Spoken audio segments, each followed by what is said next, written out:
Hey everybody.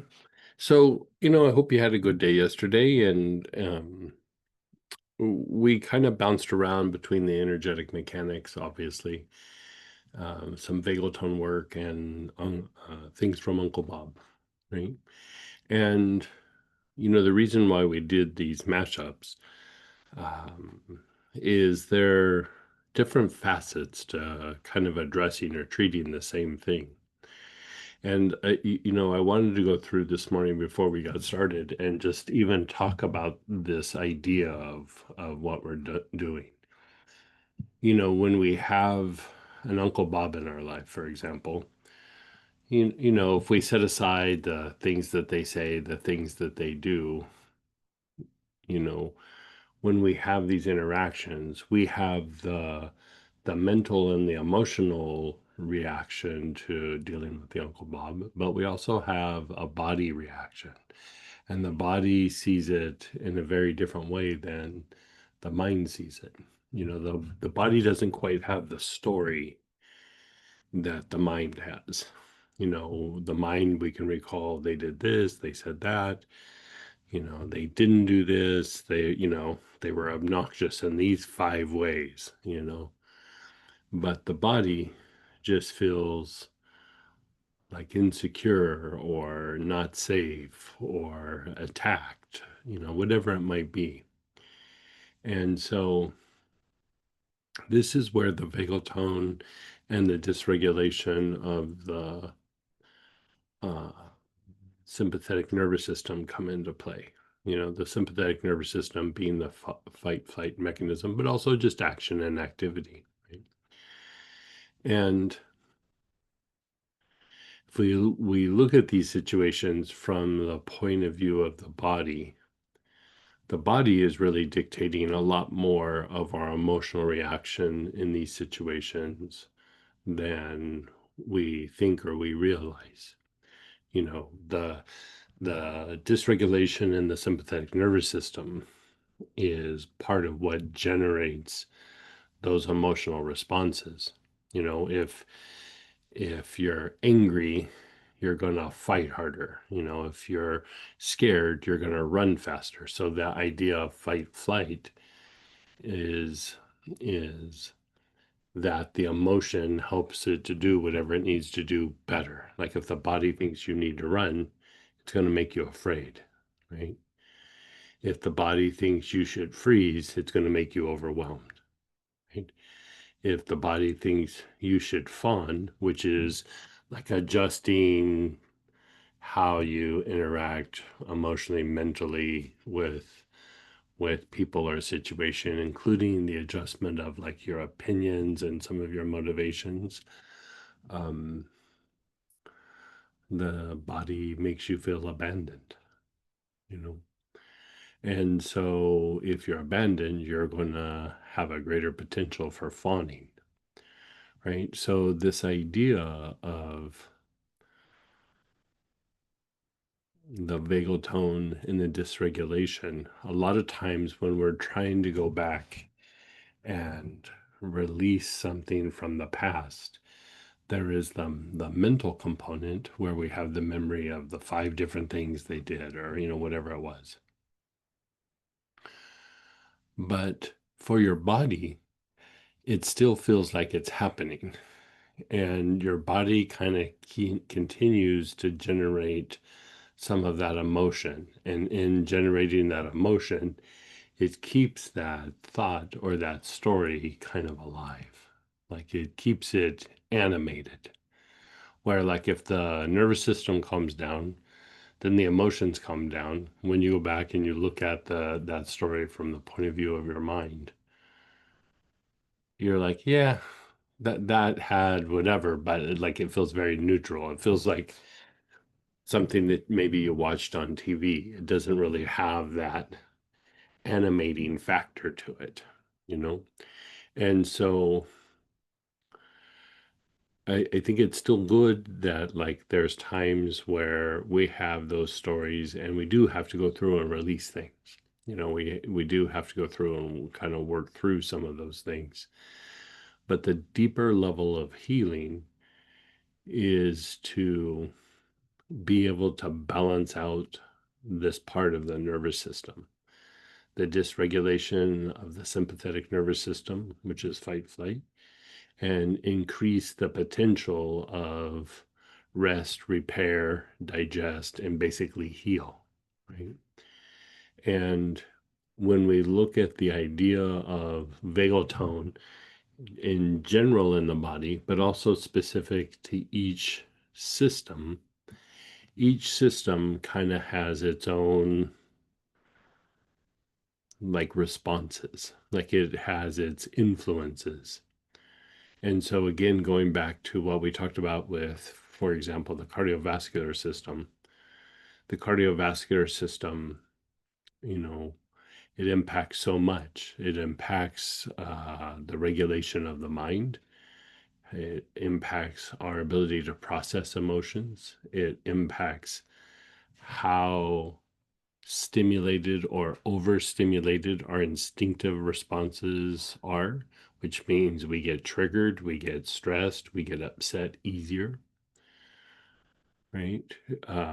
When people project negativity towards us or some form of psychic attack, which is like when people are being aggressive or trying to manipulate you really, really intensely, or, you're butting up against, some form of judgment, or people just emotionally vomit all over you. Part of it is, yes, we have a response. We have a response with the immune system, but we also have a response in the cardiovascular system, right? So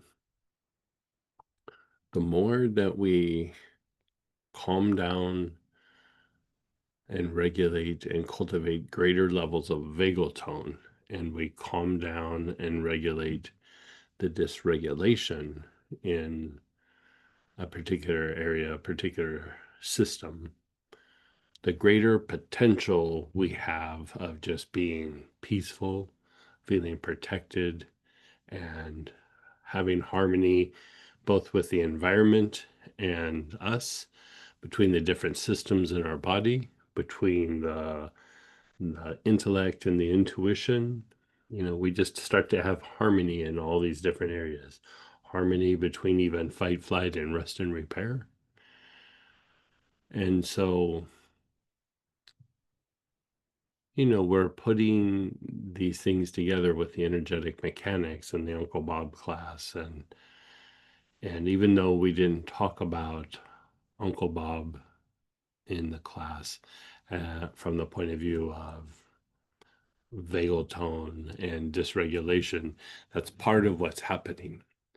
And even though we didn't talk about vagal tone and dysregulation in the energetic mechanics class, that's still what's happening. And so if we start looking through that lens at everything, when we balance out those two sides, there's a greater potential for something to function better and to get better, and our emotions to be calm and our mind to be clear, right? When we have some issue where our body's not healing, most likely there's either poor vagal tone or there's dysregulation in the sympathetic nervous system. When you look at like a symptom and the body's not responding to any sort of treatment, it's a type of dysregulation, right? The body is resisting healing, and it's not a psychological issue, it's a neurological issue, right? And so this idea of going deeper into the vagal tone and the dysregulation, we've always kind of been doing it, but now we're talking a little bit more specifically about it, and we're going to draw upon this idea. I mean, it's part of what we're talking about for the class with even working with Venus. If you look at the idea of Venus, Venus has to do with the aspects of Venus. It's like connecting with people and a certain kind of level of harmony and a sense of well-being, but also it's tied to benefiting from your efforts. Like, you've put something in motion, you've materialized something, or you've been in the process of materializing something. And the level of harmony or disharmony um, is, basically the fruits that you'll bear, right? And so again, this kind of comes from that point of view of the nervous system. And even when we're working with angels or we're working with planetary energies, when we're working with the auric program, when we're doing any of the things that we do, really, when you're doing anything that's healing, this plays a role. And the more that you understand the mechanics and the more that you kind of experiment and experience the mechanics, the easier it becomes for you to troubleshoot an issue or a problem, right? And, it helps you to feel better emotionally, helps you to feel clearer mentally, helps your mind to be clearer, helps your mind to be sharper, just makes us happier, healthier people. So I don't know. When I woke up this morning, I was like, I feel like I got to talk about the vagal tone thing a little bit more. So we're going to start off and we're going to do the cardiovascular vagal tone, and we're just going to do it by itself, actually. I want to go back and revisit because that is an important area, an important system. And I'll tell you, for myself, it's kind of weird. Whenever I work the cardiovascular vagal tone, um, usually the next day or so, I get way more done in that day. Like I get almost like 2 days worth of stuff done in that one day. And I got like clear thought, and I'm able to be focused. And it's not that I'm not focused, but boy, when I work vagal tone, I'm way more focused. And so if we look at it even from the point of view of spiritual practice, sometimes what we're trying to cultivate is a deeper level of focus. The cardiovascular vagal tone would directly correspond to the activation of the heart, right? So your ability to perceive, your ability to integrate, your ability to be loving, to harmonize with different situations. All of this is tied to both the energetic chakra, but also on a deeper level, the vagal tone associated with that. Right? So we're going to go a little bit deeper, and we're going to do a little bit of experimenting because that's the kind of class we're doing this weekend. There are no rules. The rule is there's no rules. Okay, so again, benzoin, anula, melissa, neroli, sage, spikenard, ylang ylang, or cardio support.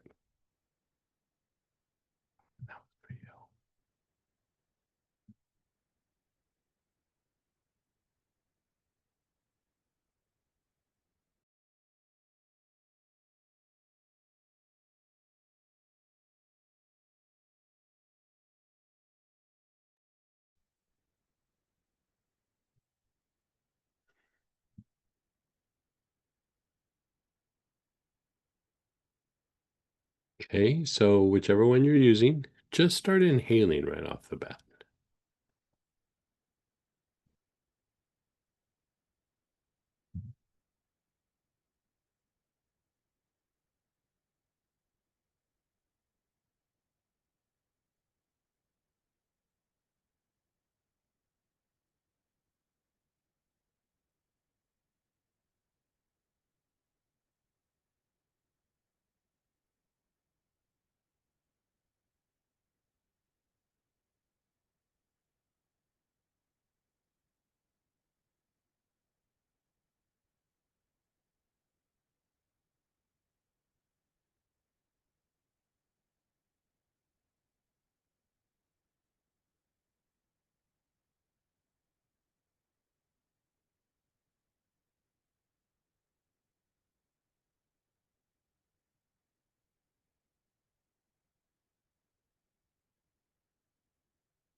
Okay. So let's just take a pause for a moment. So let's talk about just a couple of these oils real quick. So in this, you have the cardio support, you have the benzoin, anula, melissa, neroli, the sage, the spikenard, and the lang lang. Now there's two oils here because like when you work on vagal tone, you're increasing the part of the nervous system associated with rest and repair. But that doesn't necessarily undo the dysregulation, right? Because that's a different part of the nervous system. So eventually, we want to be able to treat them both. And then a third part is how well they're able to go back and forth between each other. Like there's kind of this push-pull system, you could say. And so the dysregulation is basically that part of your body is in fight flight for some reason. We experience fight flight as an emotional response, but it starts in the body and then generates an emotion. Depending on where we feel it, where the body's in flight, it will generate different kinds of emotion. So the the issue is like, okay, there's oils for vagal tone and then there's oils for dysregulation. Spikenard does both, right?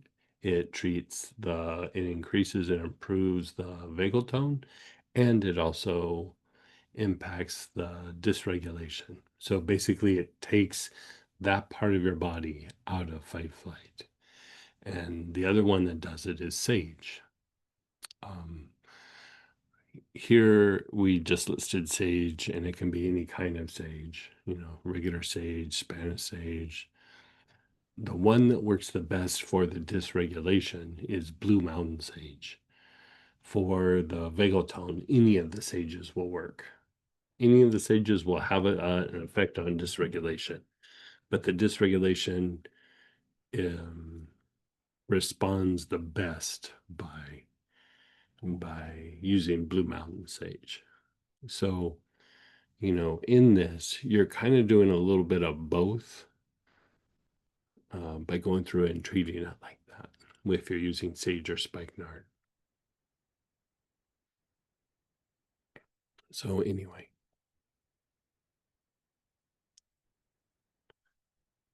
actually, now that I look at it, also benzoin. Benzoin does both. Yeah.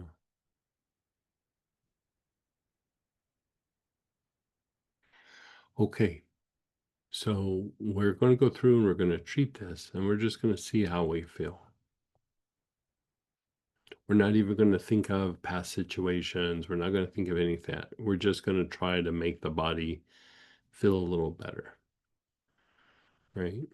So yesterday we did this pattern. We're going to go off script here and we're going to do a slightly different pattern. Okay, so your awareness is on your brain. You're taking nice, long, slow, deep breaths with your awareness on your brain.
Your awareness is still on your brain.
Move your awareness a little bit deeper within the brain.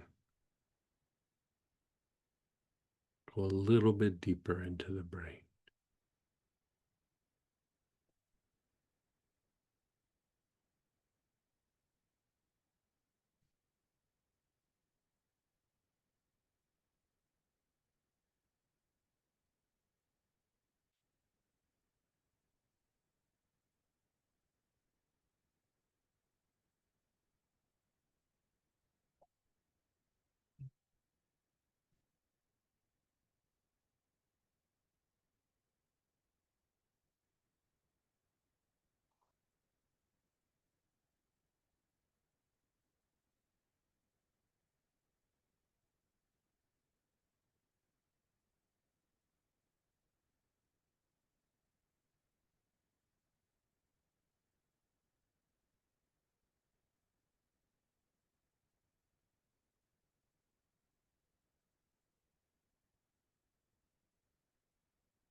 And just pause and be still for a moment.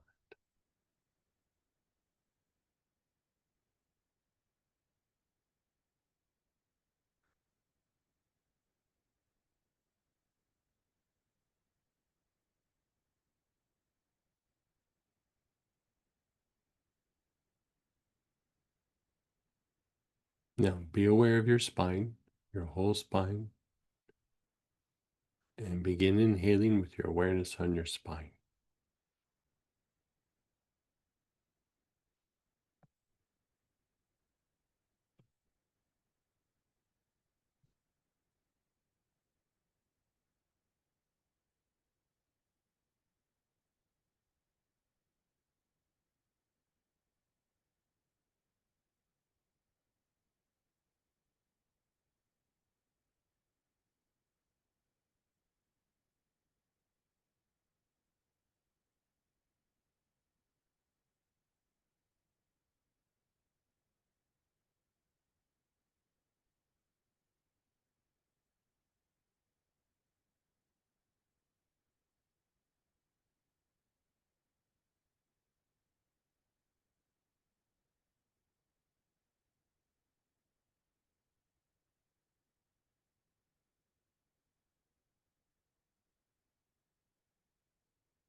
Okay, just pause for a second. Feel into your spine. Is there an area in your spine where you feel like an extra tension or agitation, where there feels like there's a blockage?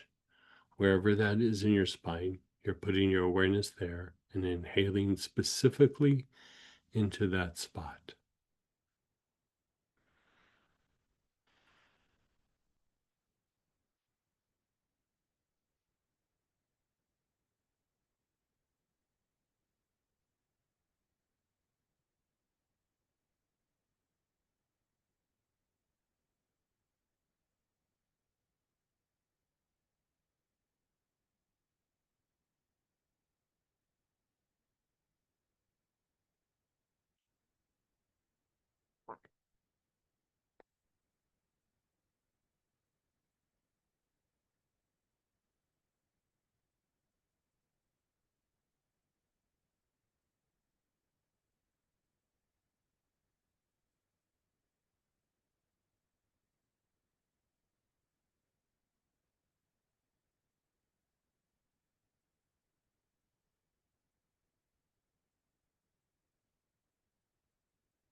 Okay, you're just being still.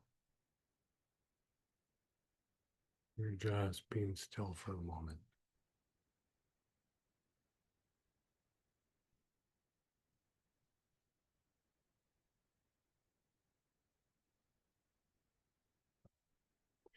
Okay, so from here, we're going to do the three brains.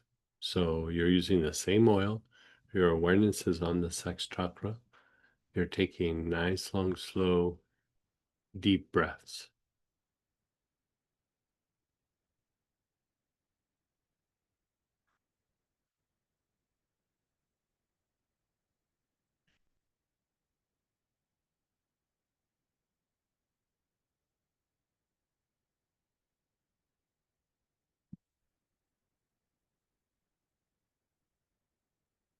Your awareness is on the sex chakra. You're taking nice, long, slow, deep breath.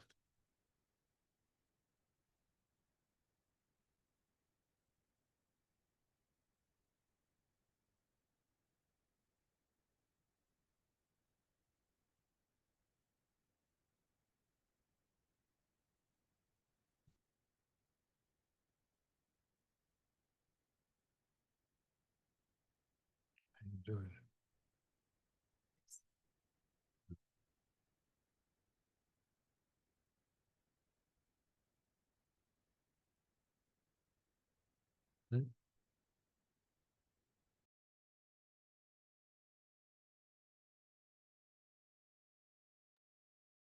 Very good.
Your awareness is on your low back, your Mingmen, the backside of your navel.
Now, move your awareness to the front solar plexus.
And then your back heart.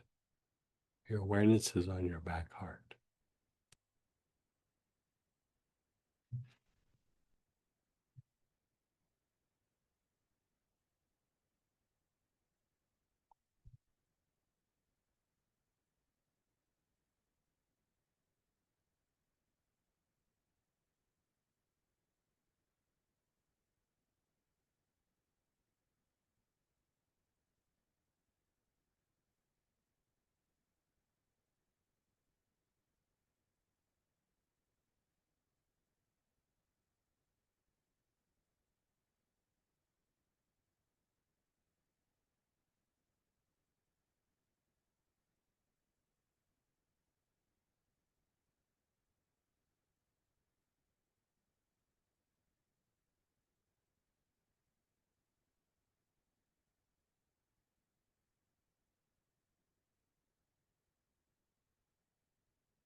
You feel it.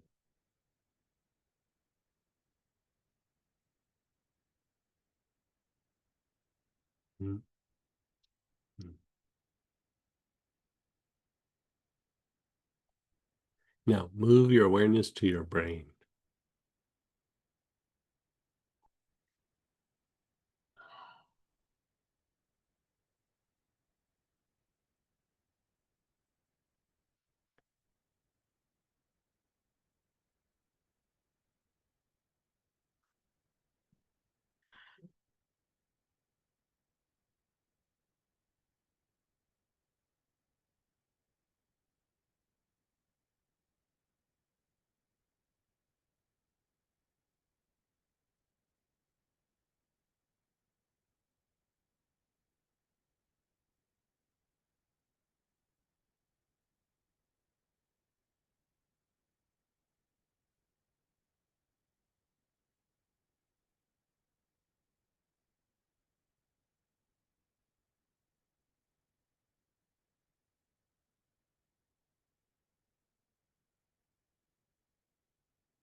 Your awareness is on your brain.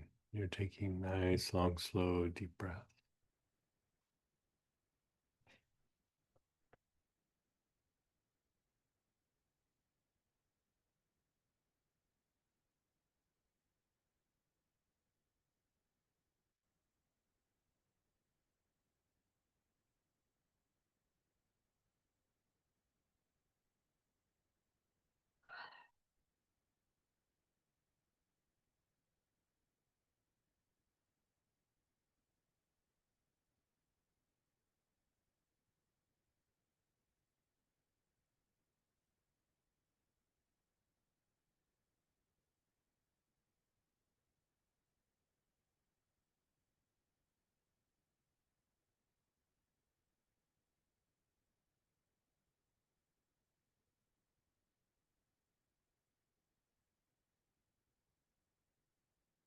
And then the top of your head, the crown.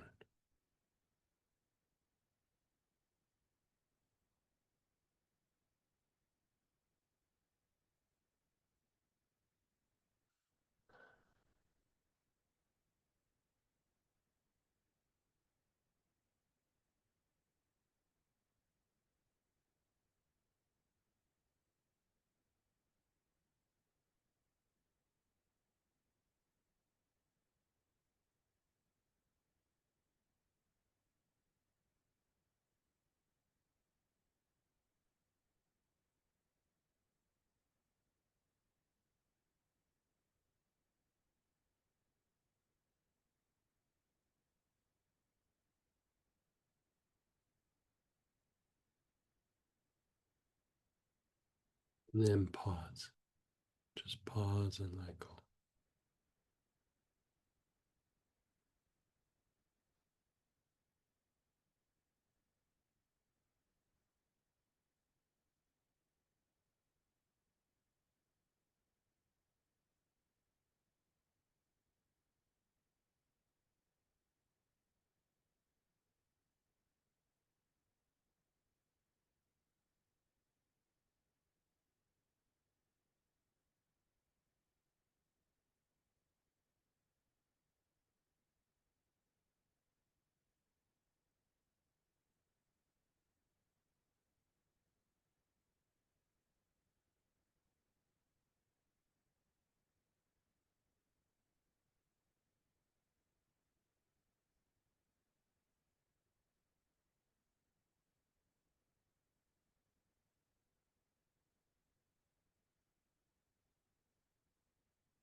You're just being still.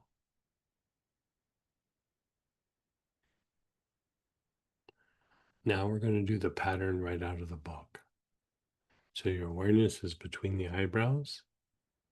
You're taking nice, long, slow, deep breaths.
Your awareness is on your throat. Nice, long, slow, deep breaths.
Your awareness is on the front heart, the center of the chest.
back heart. Your awareness is on the back heart.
The back solar plexus, the mid back area, below your shoulder blades.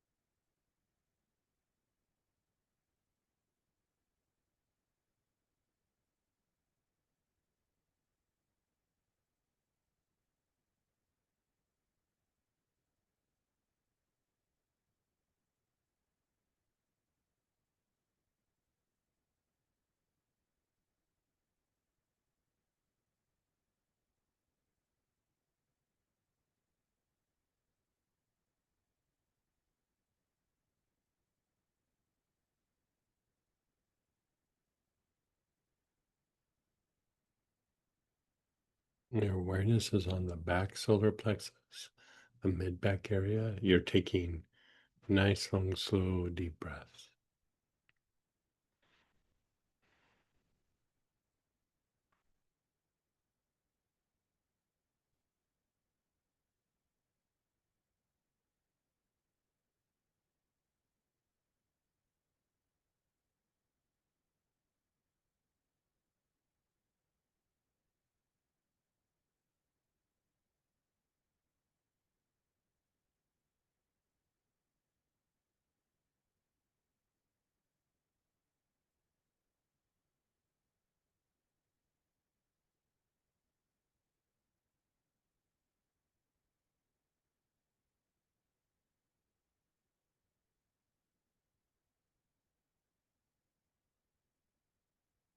The low back area, the back side of the navel, the main men.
The bottom of the tailbone.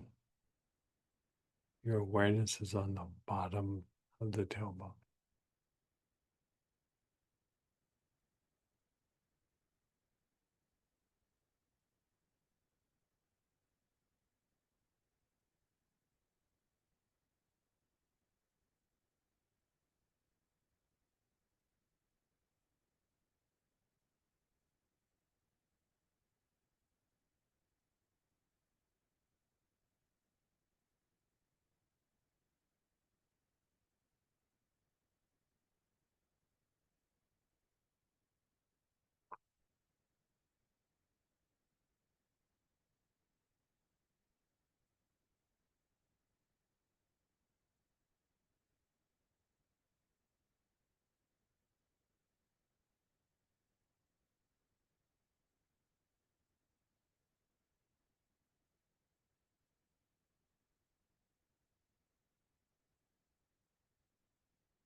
Just pause and be still. Just pause and be still.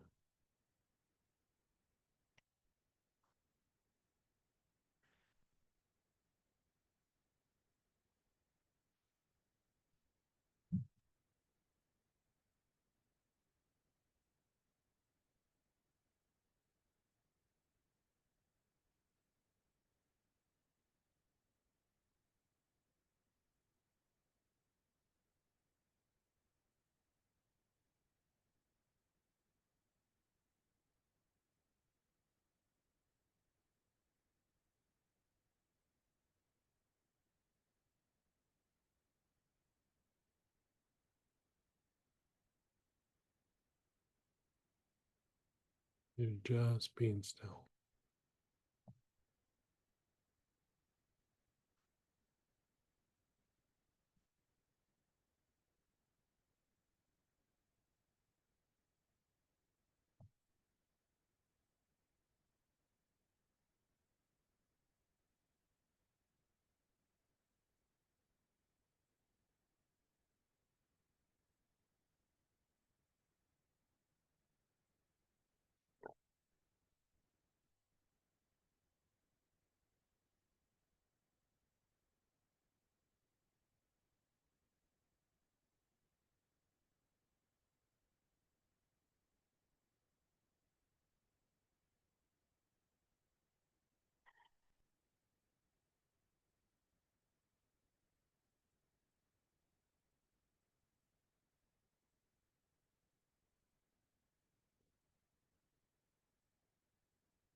So let's go ahead and maybe share some experiences, and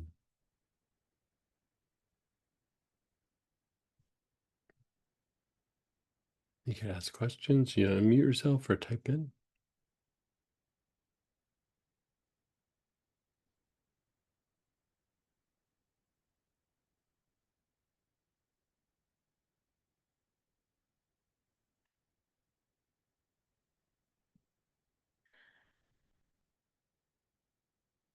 Yeah, go ahead, Denise. Hee hee. I found that very relaxing. Yeah. It's like soothing's not quite the right word. Relaxing, and there's something that kind of gets soothed, but at the same time, like it feels like there's a greater level of activity in the body, but like in a good way. You know what I mean? Like sometimes there's activity and it's like, ugh. Yeah, it's like three This cups of is coffee, something yeah, like yeah, that. yeah, yeah, No, this is very, very like manageable, yeah, workable. yeah, You could do something really with this quite beautifully. Um, what I had wanted to say, the when that horse fell on me, I really to this day only remember taking him in, not having the best distance on that fence. I realized I was a bit deep. That was my last thought. And so I don't, in my mind, remember him, the whole episode of him coming down on me and landing on me. I don't remember any of it, but my body apparently does. yeah, And yeah, that's, yeah.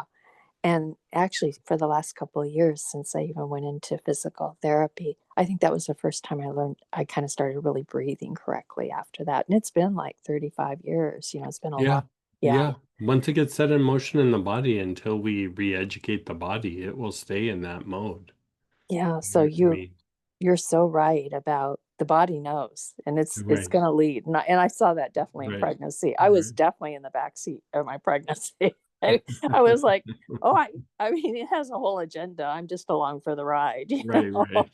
But with that whole incident, definitely. So you're so much helping to re-educate my body and brain Oh, and good. emotions. And thank you so much. You're so welcome.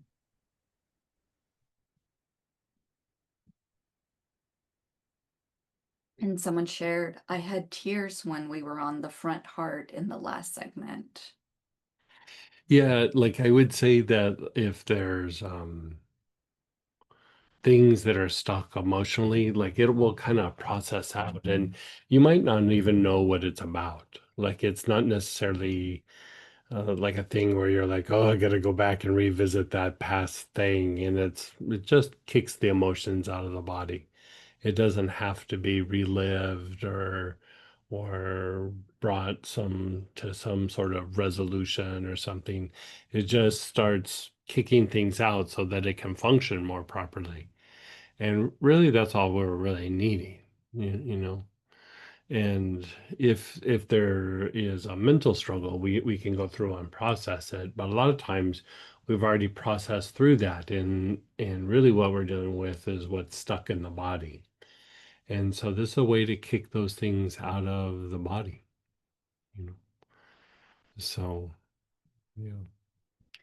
Notice that every time we get to the basic on this pattern specifically, everything just kind of calms down. It was like lots of movement, lots of movement, lots of movement. Mhm. And then like when we get to the basic, it's like, okay, now things can like settle down and it's very nice. Mhm. But like, is that a thing?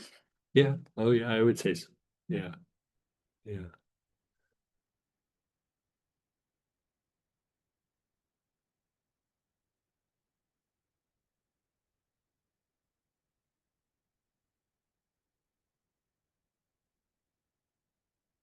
I can't quite read that part.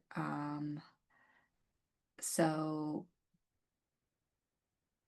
minor sadness, more like a realization in the heart, Yeah. and a lump in my throat, not a choked up, more of a blockage. That could be a little bit of grief. Yeah. Like sometimes it will get stuck in the throat a little bit. Let's maybe do another round of, like, we'll do whatever questions, but we'll do the heart, or Okay. excuse me, the lungs, liver, Oh, gallbladder. okay, Yeah. low blood pressure. Let's go ahead. Okay. Anybody else? I mean, those were the shares and Okay, questions. so let's still stay with that same oil, but let's a couple of people were expressing some level or degree of um things kind of arising or coming up, not really coming up like reliving something, but like things flushing out of the body. So we'll still work with the same oil and we'll do the organs of blood purification. Okay. So begin inhaling. Your awareness is on your lungs. Nice, long, slow, deep breaths with your awareness on the lungs.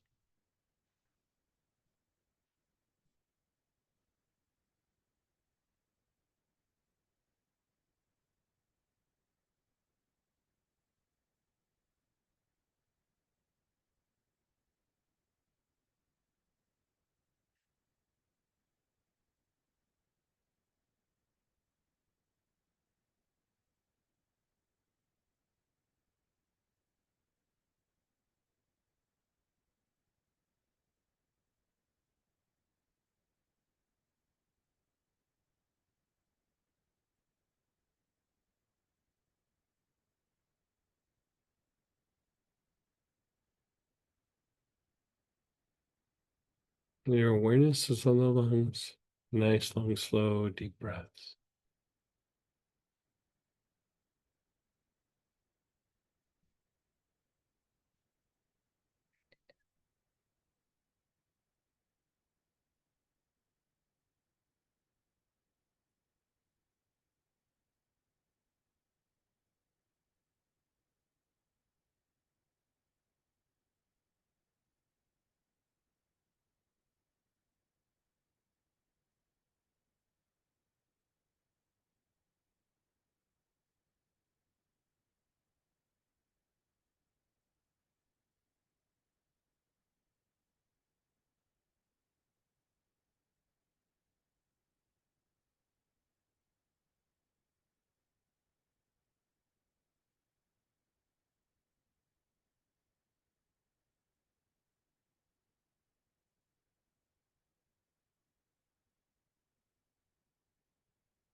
Move your awareness to the liver, right hand side of the body below the ribs. Your right hand side of the body below the ribs.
You're on the liver. Nice, long, slow, deep breath.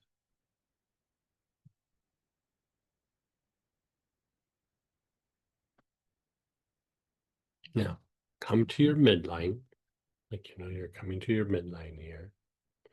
And you're going to your right, just a couple inches below the ribs.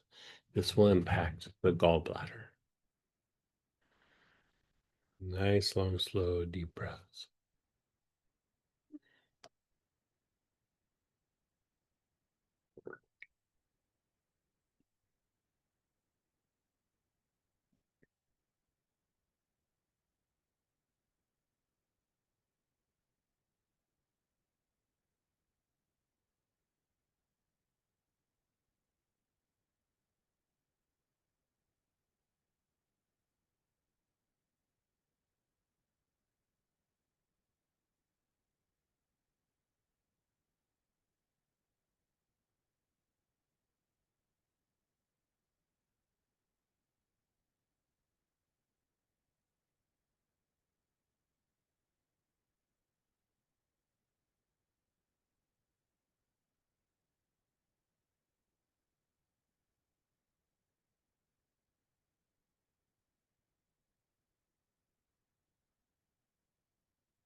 Now, move your awareness to the kidneys.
Your awareness is on the kidneys.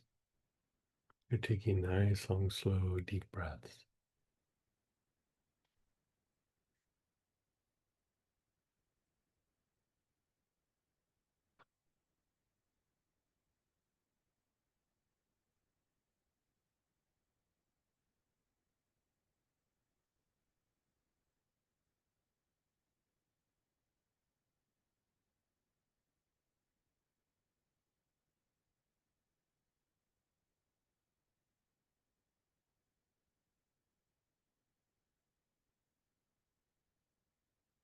Mm.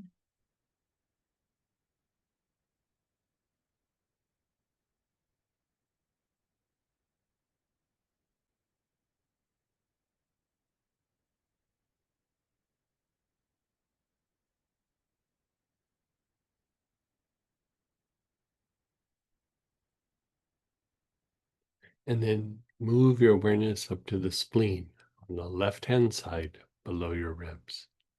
Left-hand side of your body below the ribs.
Feeling better?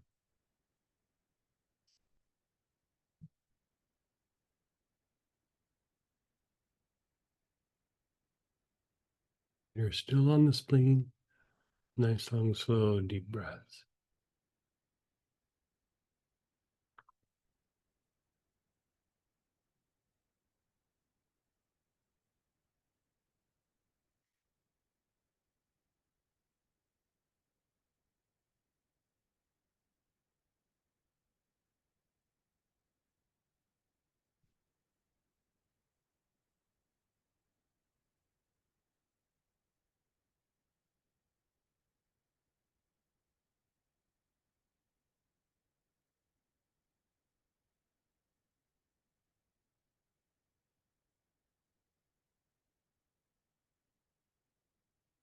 Mm. So pause and be still. Notice how you feel.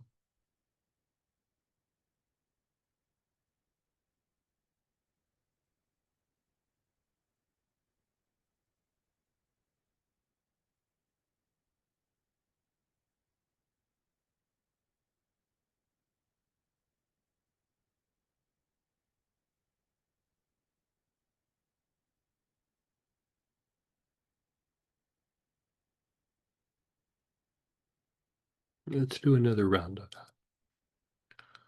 Your awareness is on the lungs.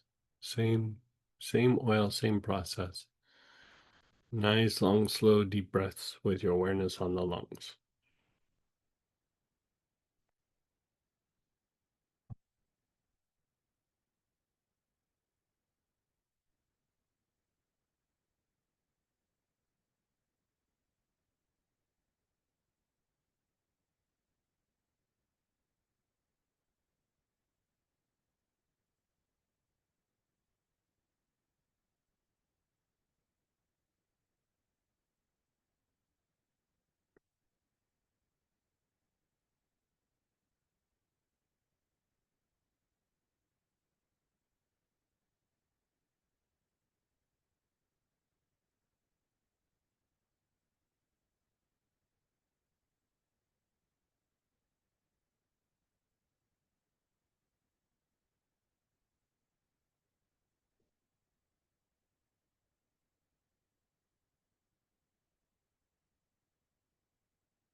You're still on the lungs.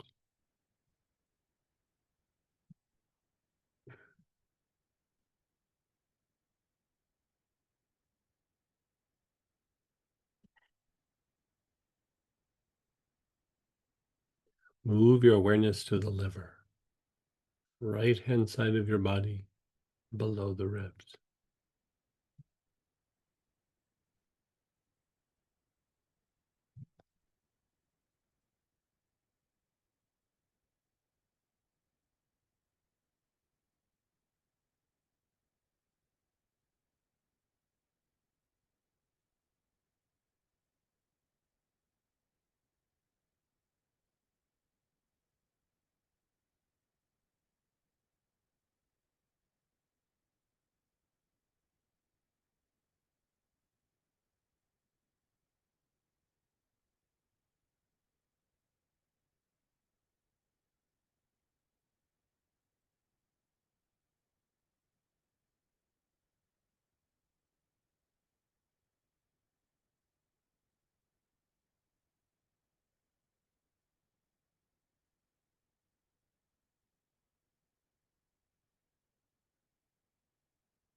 Your awareness is on your liver, right hand side below the ribs. Now you're coming to the gallbladder. So again, down your midline, 2 inches to your right, below the ribs.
down to your kidneys. Your awareness is on your kidneys.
And then over to your spleen, left hand side below your ribs.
Just pause and be still.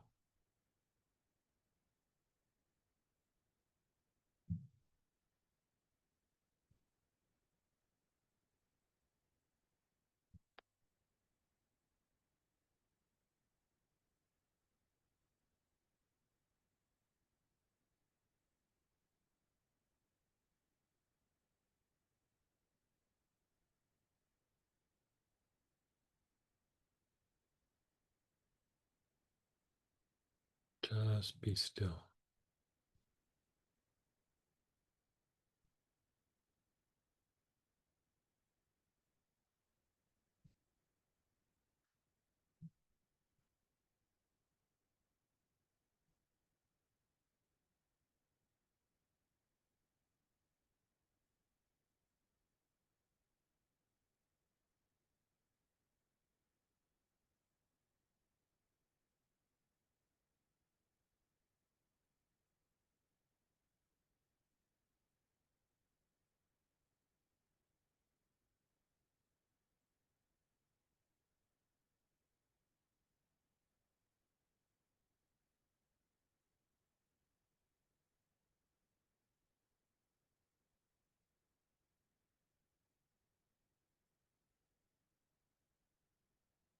And since we're experimenting, let's just do one little tiny experiment.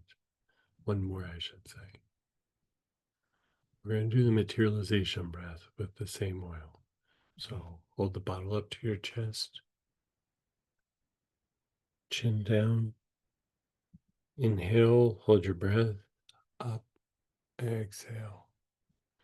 down, inhale, up, exhale, down, inhale, up, exhale, down, inhale the oil, up, exhale, down, inhale, up, exhale, down, inhale, up, exhale, down, inhale, up, exhale.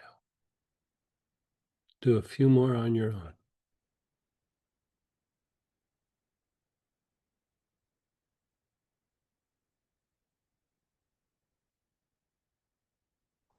Okay. So,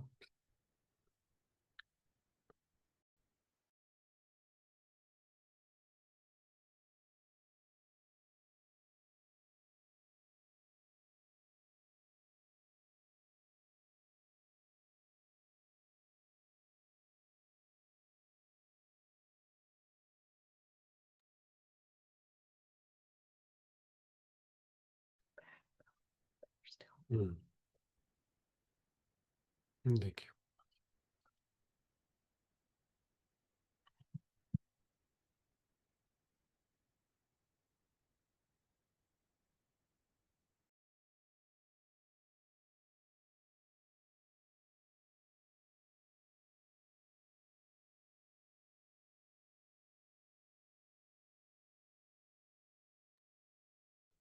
Somewhere else.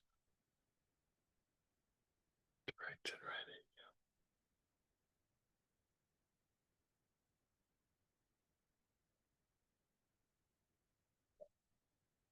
Okay.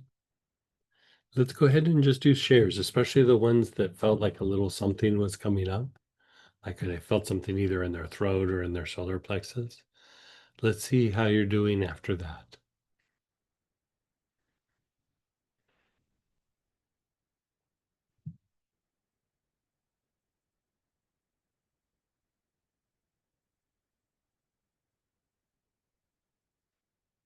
And you can unmute yourself. You can just type in how you're doing.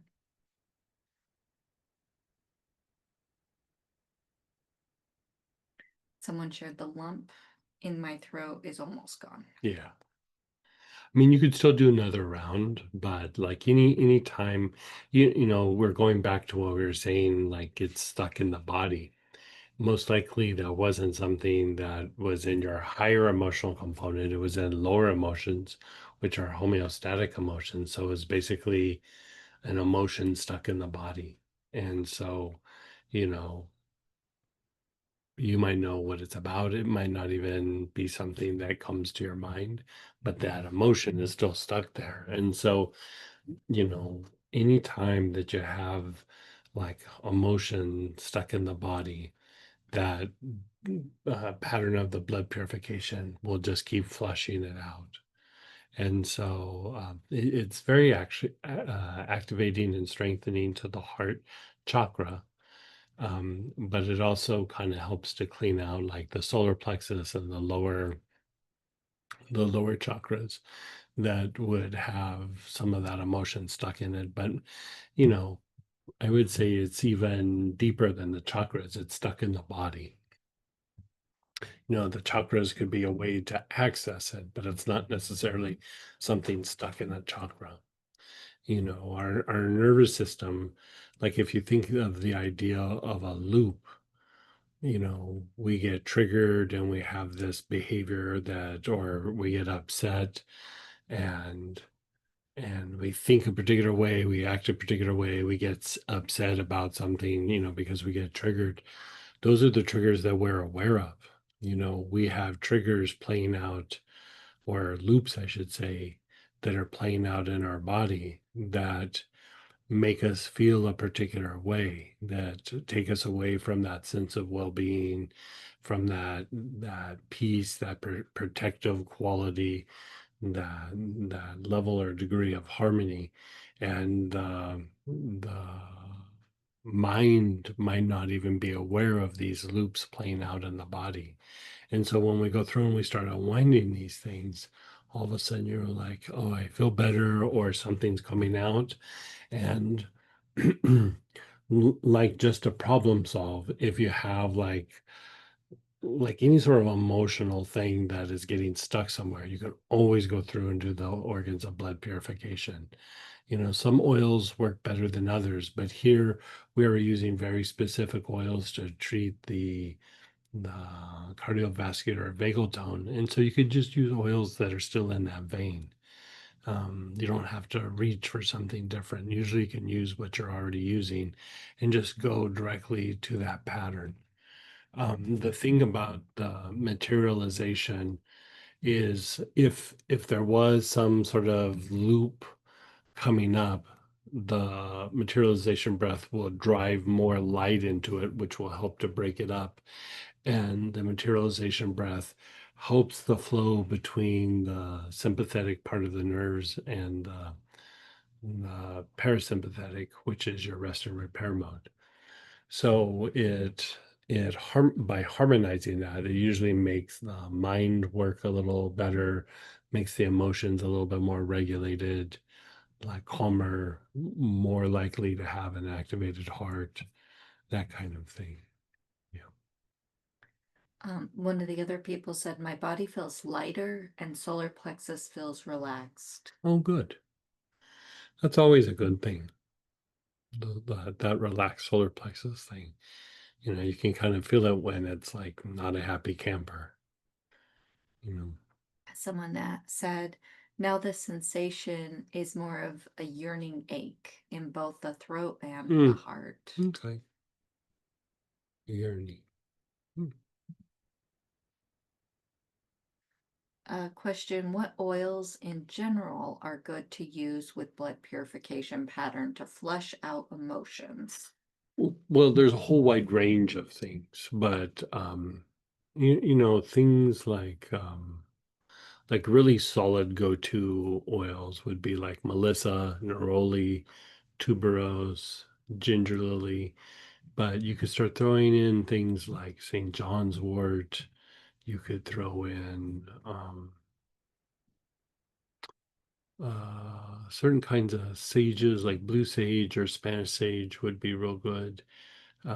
Clary sage would flush out stress from the body. Petitgrins, especially Mandarin petitgrin, neroli petitgrin probably as well, would take down some body tension. Um,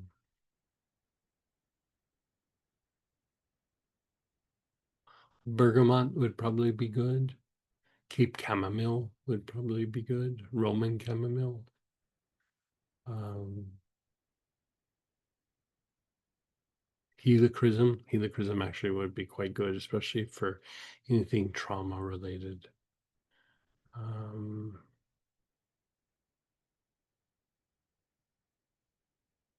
yeah, my personal go-to one is like I like to use either aloes or tuberose for this. Poplar balsam actually would be quite good as well. Poplar balsam would be a little bit more geared to not just emotion, but like thought forms, you know, where emotion has gotten strong enough to where it's actually concretized and come into form. And so it would have like a disintegrating effect on um, those thought forms. You know, anything that we feel very intensely, like a strong emotion, or anything that we think repetitively, eventually comes into form. It comes into as a thought form and mixes with energy of the environment and then comes into form. And then it becomes even greater thing to deal with. You know, so the idea of like when a traumatic event happens, we have the trauma of the situation, but usually we have a very strong emotional response. And a lot of times, if you think about what happens when we have trauma, we think about it repetitively to try to process it. And in doing so, it concretizes that energy a little bit more, which is, um, it's not good. It just means it's more to kind of work through. But anytime you've had a traumatic event, we all do it. You know what I mean? So the calmer that you can be, like coming back to the vagal tone, the calmer that we are in these situations, the less likely we are to generate these thought forms that we have to deal with later. So the idea of even like using something like tarragon at the onset of a traumatic event, for one, it calms down the emotions. It helps to calm down the nervous system. It reduces shock. It reduces the body tension, but it will pull you out of that strong emotional response and that repetitive thinking because you've shifted the nervous system right there in the moment. If you didn't have tarragon, like benzoin could work, rose could work, neroli could work. Um, Tarragon is very inexpensive and easy to use. You could take a couple of drops in water, and so that's why I usually talk about tarragon the most. So it would help with that sort of disruption. And so, I mean, talking about tarragon, you could use tarragon for the organs of blood purification.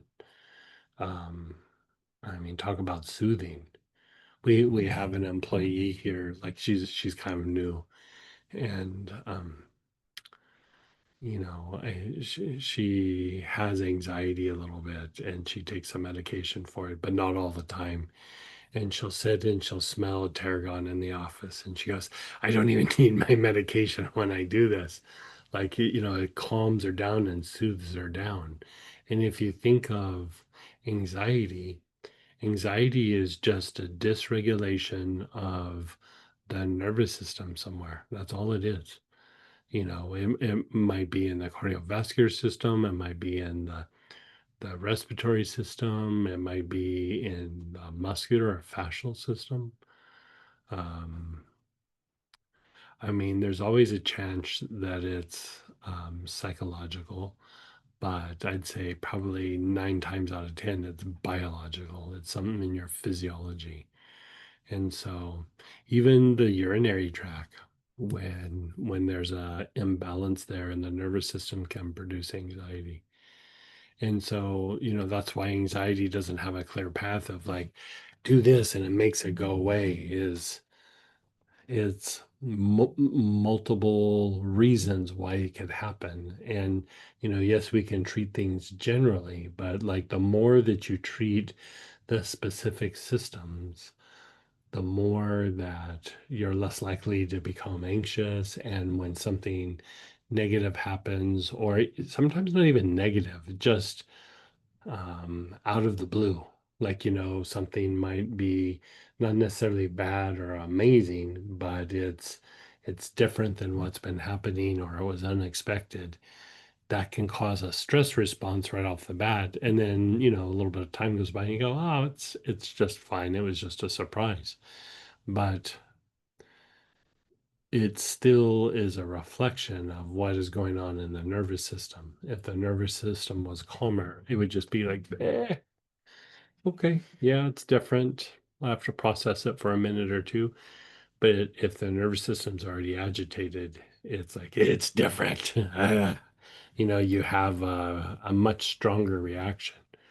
So if you think about what we're trying to do with treating the vagal tone and the dysregulation, is calming the responses is another way of saying reducing the traumatic effect on the body.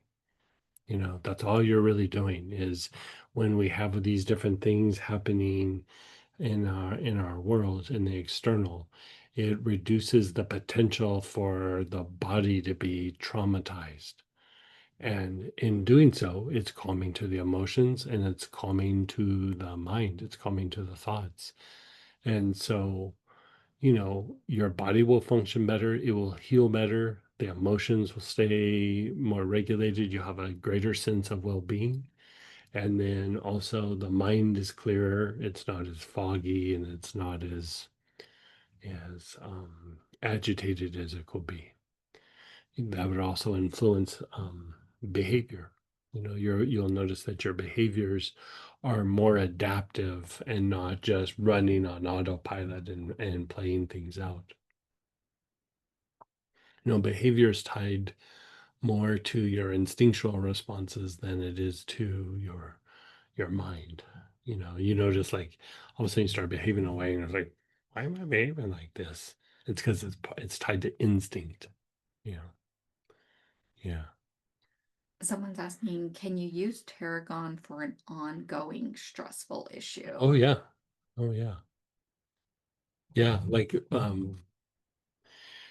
in situations like that, or like when you're out and about, or like when we travel or something, there's always a little bit of panic if we don't have a thing of tarragon with us. Tarragon and helichrysum. It's like, did you bring tarragon? I forgot my tarragon. Uh, it's kind of funny, but it's not funny because it's so soothing. And so if you're going through a difficult situation, say something that might be going on over several months, it's like it has to play out a little bit. Man, I'd keep tarragon in your pocket, in your purse, you know, uh, shotgun it around the house. So like, you have your stations by the bed, on the desk, on the coffee table, wherever you want. And it's quite helpful. I would say even with something like that, I'd be taking a few drops internally, along with the inhalation. It will just keep everything chilled out. If it is diffused, is it Hmm. safe around animals? Yeah, it should be fine around animals. The only thing,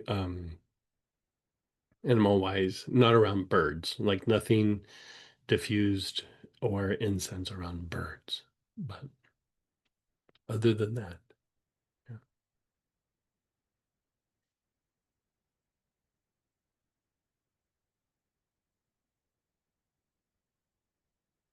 Yeah, yeah, I think that's good. Okay, so we still have a few minutes, and I'm gonna say for when we come back from lunch, we are going to do health rays, and we're going to do a deep dive on health rays. And so let's start talking about what oils so that on the break you can go through and find that. So you have helichrysum, you have strawflower, galbanum, Litsea cubeba, lemongrass, basil, clary sage, lavender, Roman chamomile, and the blends either Health Rays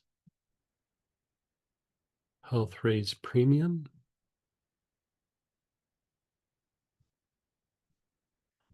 or Spasmophilia.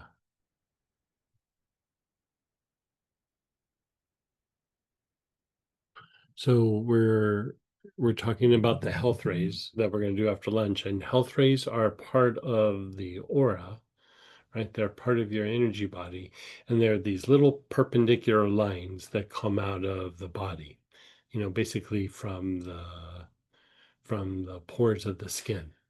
And so there's the outer health rays, and then there's inner health rays that go internally all the way down to the bones, right? So we're going to go through and we're going to work different aspects of the health rays. And it's our ability to absorb energy and expel energy off. And it's also a way for us to displace the lower vibrational energy that um, is in the body. And so when the health rays are functioning properly, your body has the ability to detoxify itself to a much higher degree, both physiologically and energetically. And I would say when the health rays are more open, you're more prone to breaking out of those energetic loops that are always running on autopilot, whether we're aware of them or not, or they get triggered like a trauma loop.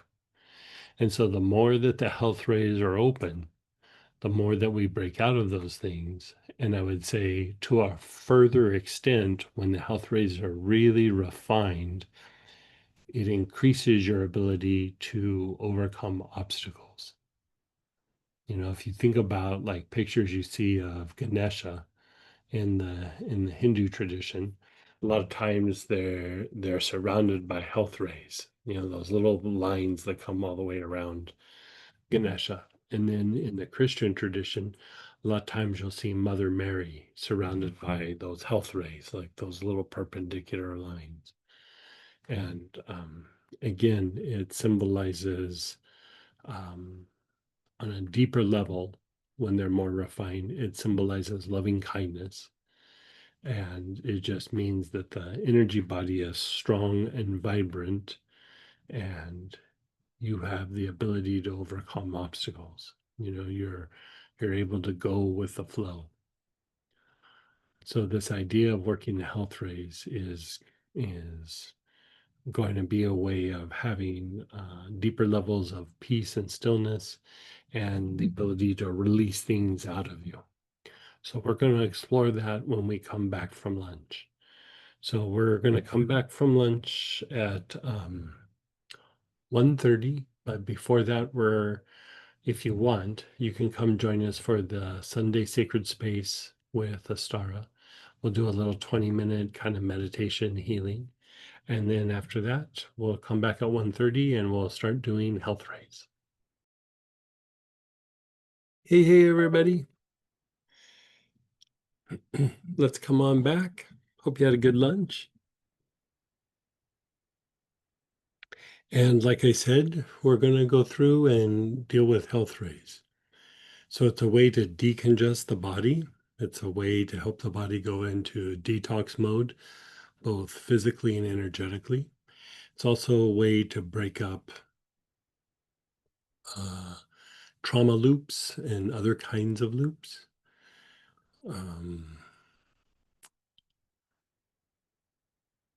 In a deep practice, it also enhances your ability to overcome obstacles. It also helps accelerate the body's healing process. So if you have an area that's needing healing, like a bad knee, bad hip, bad shoulder, or just like you're sick, immune issue, whatever it might be, this accelerates the healing process. So it deepens the vagal tone and it helps to regulate the fight flight response.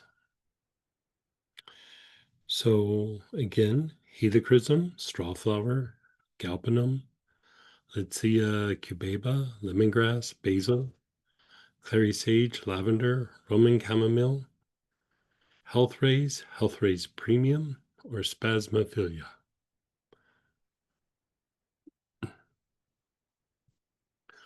Let's pull something out from that list.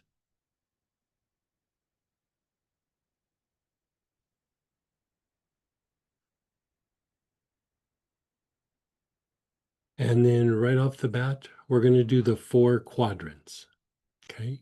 So your awareness is on your whole left side of your body, left side of your face and neck, your left shoulder, ribs, your left hip, down the outer leg to the left outer ankle. Your awareness is there. You're taking nice, long, slow, deep breaths.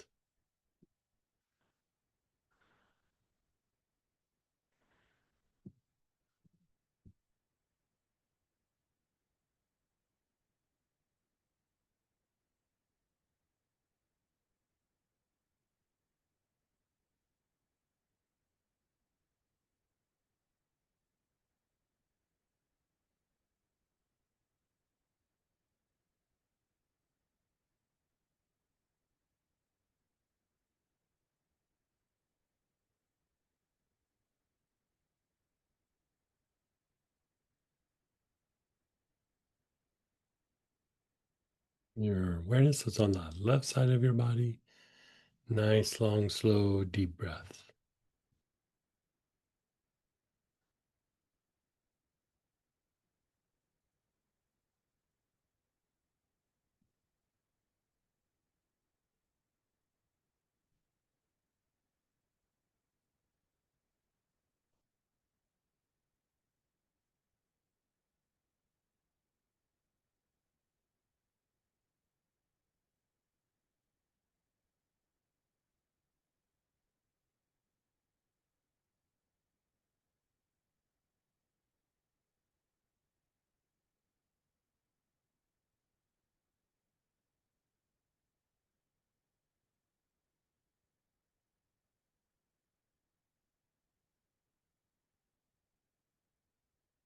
Now, move your awareness to the front side of the body, your face, throat, your chest, your abdomen, front of your pelvis, down the fronts of your legs to the tops of your feet.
The right side of the body, right side of the face and neck, the right shoulder, right ribs, right hip, all the way down the outer leg to the right outer ankle.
And then the back side of the body, the whole back side,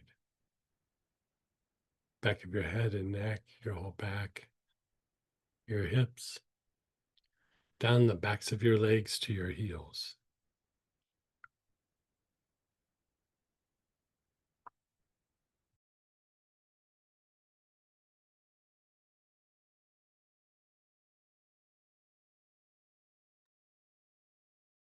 I wonder where they are.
And then just pause and be still.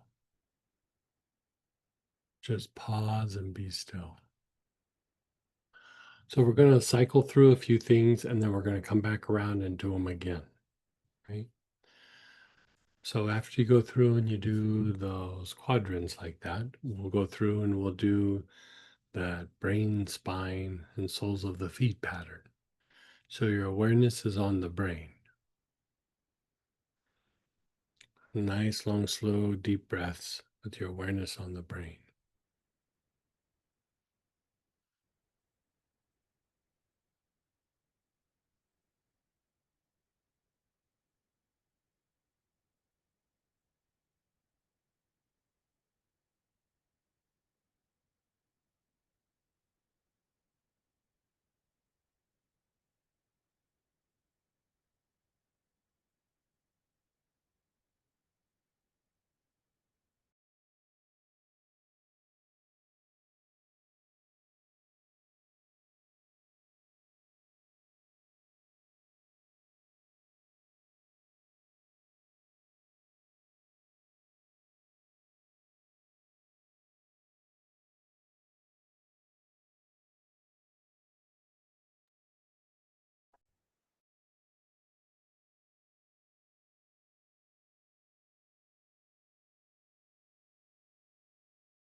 Your awareness is still on the brain. You're taking nice, long, slow, deep breaths.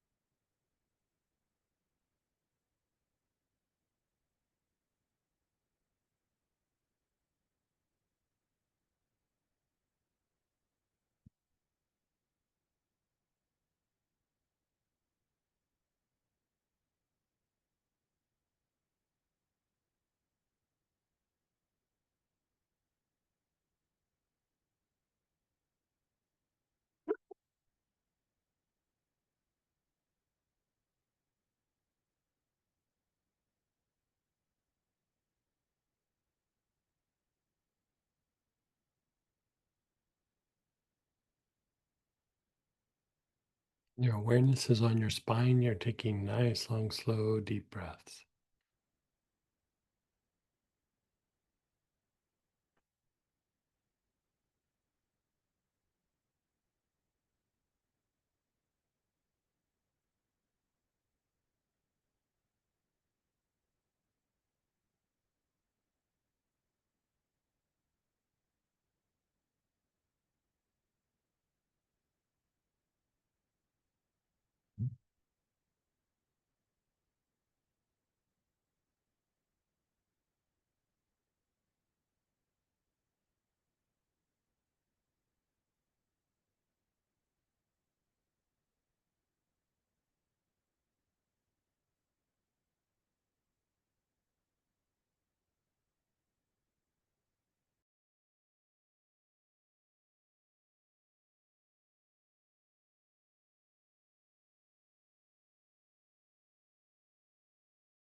Your awareness is on your brain and your spine both at the same time.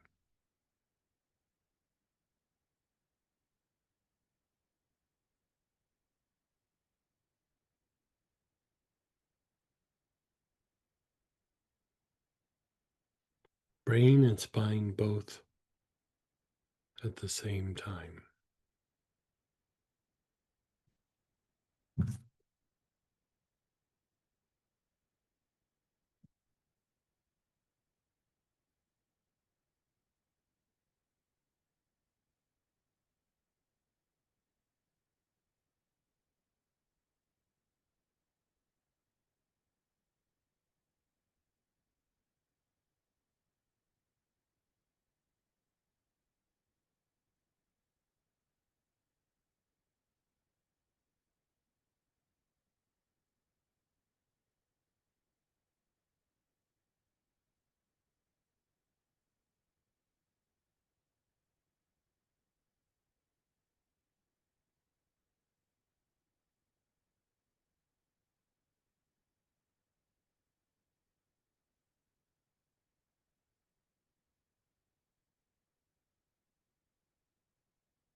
The brain and soles of your feet.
And then just pause and be still.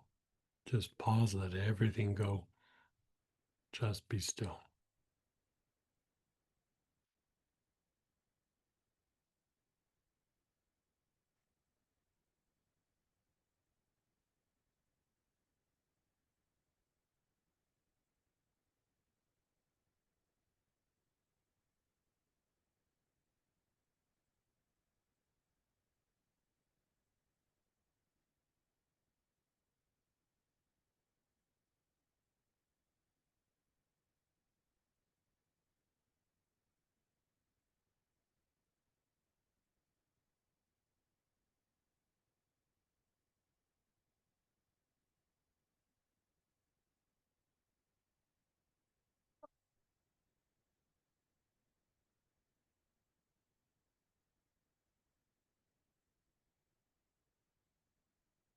Now, we're going to visit areas on our body. If you have a bad back, a bad hip, a bad knee, whatever it might be, we're going to use the health rays and we're going to go to those areas. So we're going to do one at a time. So pick the worst case or the worst situation, whatever it might be, some ache, some pain, a liver issue, a kidney issue, whatever it might be. Your awareness is on that area, and you're taking nice, long, slow, deep breaths.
Keep taking nice, long, slow, deep breaths while you're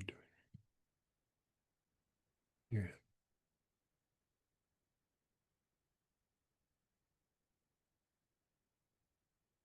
And then just be still for a moment. Just let it all go.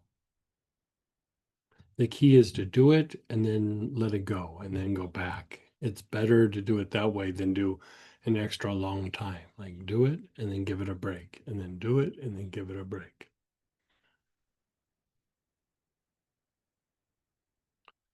So we're going to go back to that same area.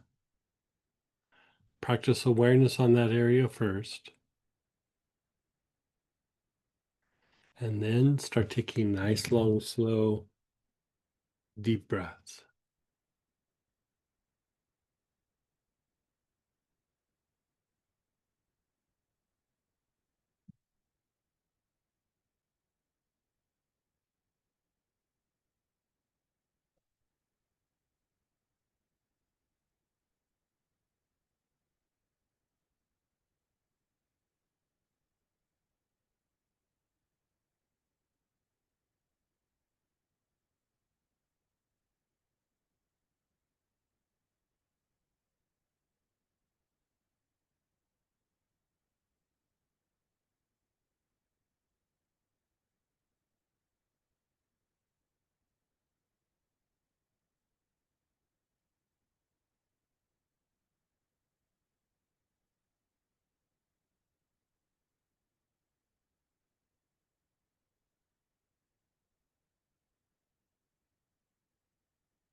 And then pause and be still.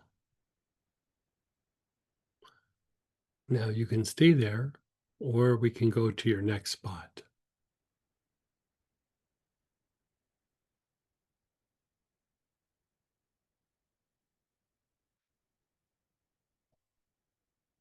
How about for our next spot, we'll do the lungs. Take a long, slow, deep breath. Feel how it feels as you inhale and then exhale. And then after that, let's start doing long, slow, deep breaths with whatever oil you're using for the health rays with your awareness on your lungs. Nice, long, slow, deep breaths.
And then pause and be still.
Again on your lungs. Nice, long, slow, deep breaths.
Nice, long, slow, deep breaths.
And then pause and be still.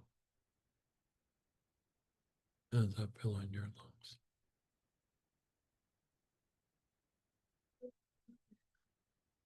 Feels nice, yeah. So we're going to do like this little notch between the two collarbones. Your awareness is going to be there. This is going to impact the bronchioles, right? So start taking nice, long, slow, deep breaths.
And then just pause.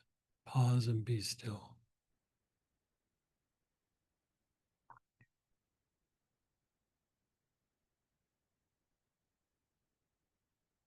We're going to do the sinuses, but just do the whole face.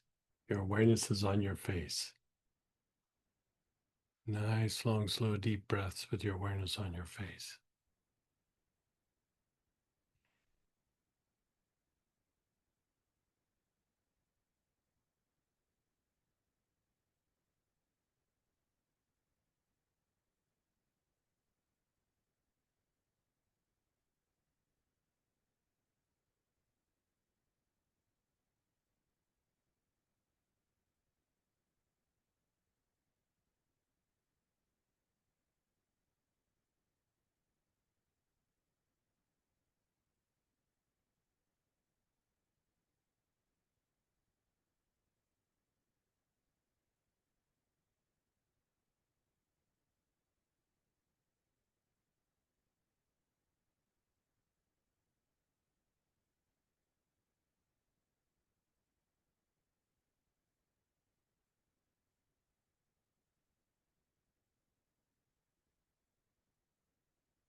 And then just be still. And that feel on your face. Yeah. So again, we're going to do the face, but I'd say even focus a little bit more on this area. Nice, long, slow, deep breaths.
And then just pause.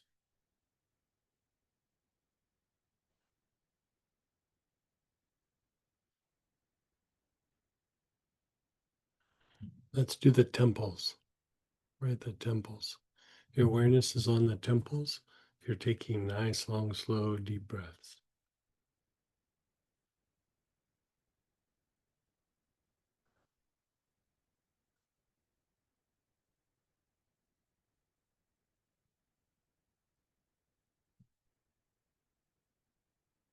You have more color in your face.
And pause and be still.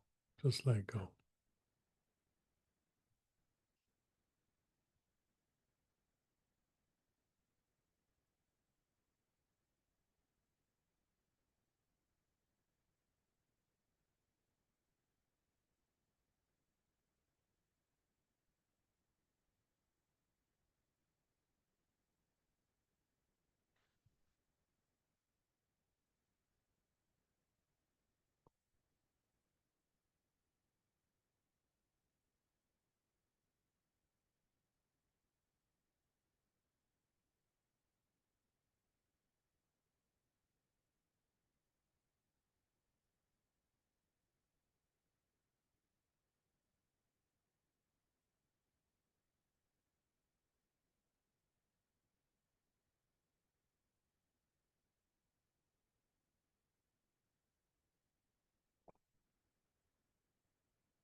Now we're going to do the jaws. So your awareness is on the jaws, especially where they hinge in front of the ear. Nice, long, slow, deep breaths with your awareness on the jaws.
And then just pause.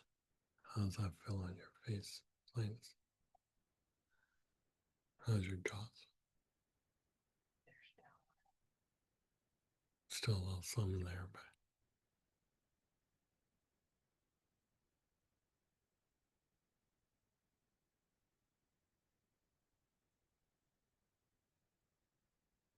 okay.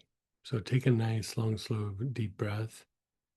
How does your respiratory tract feel compared to before we did that process?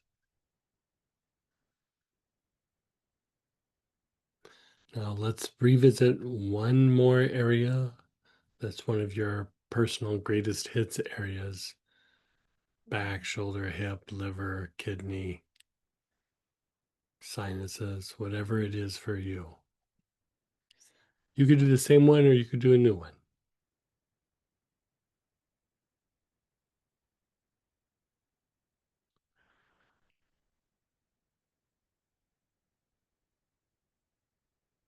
For me, I like to do the lower legs at some point.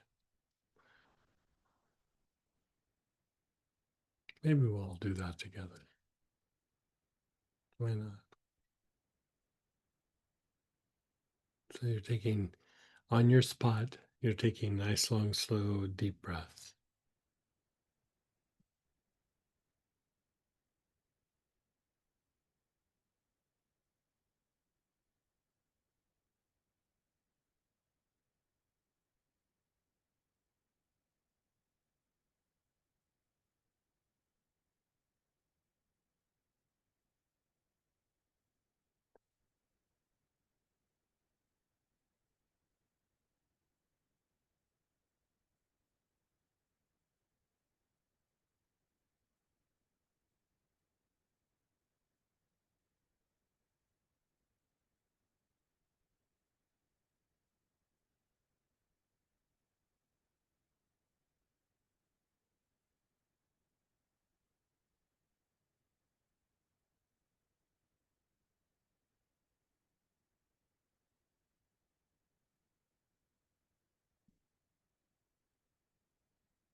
Nice, long, slow, deep breaths.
And pause and let go. Just let it incubate for a moment. Feels nice, yeah.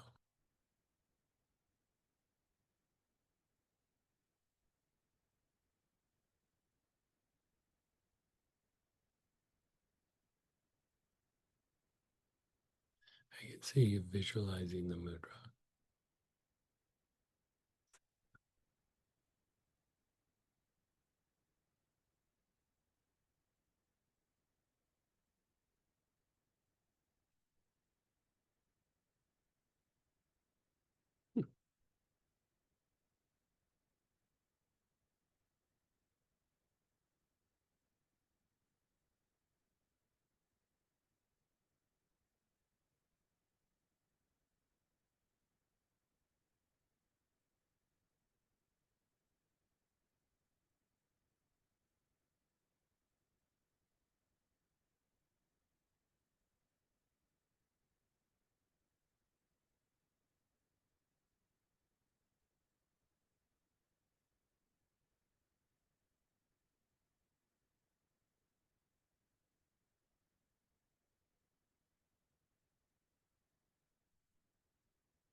So we're going to do the 4 quadrants again.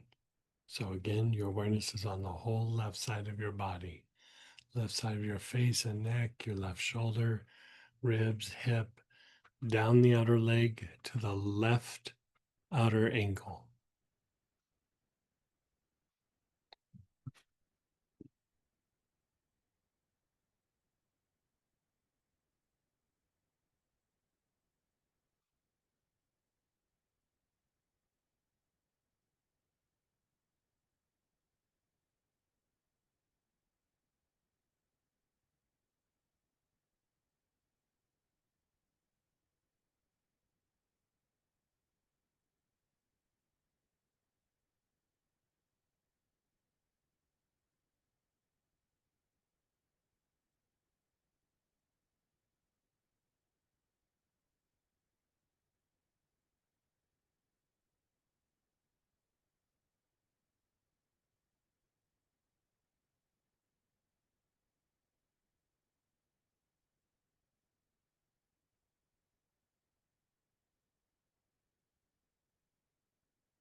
Your awareness is on the front side of your body, the whole front side, your face, throat, your chest, abdomen, down the fronts of your legs to the tops of your feet.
And your awareness is on the face, throat, chest, abdomen, all the way down to the tops of your feet.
The right side of your body, right side of your face and neck, your right shoulder, your right ribs and hip, down the outer leg to the right outer ankle.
And now the back side of the body, back of the head and neck, your whole back, your hips, down the backs of your legs to your heels.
Just letting go.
Change just a little tiny bit more.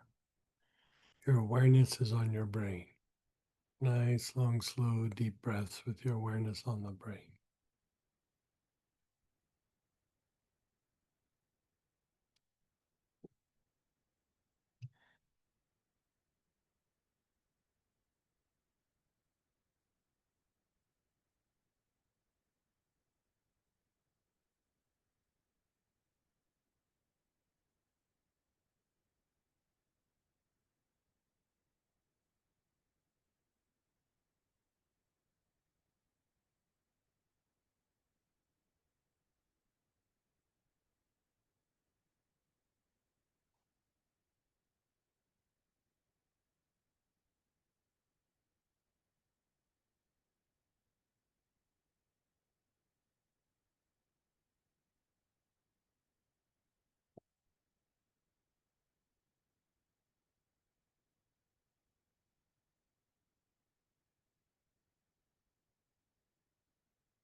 Your awareness is on the spine.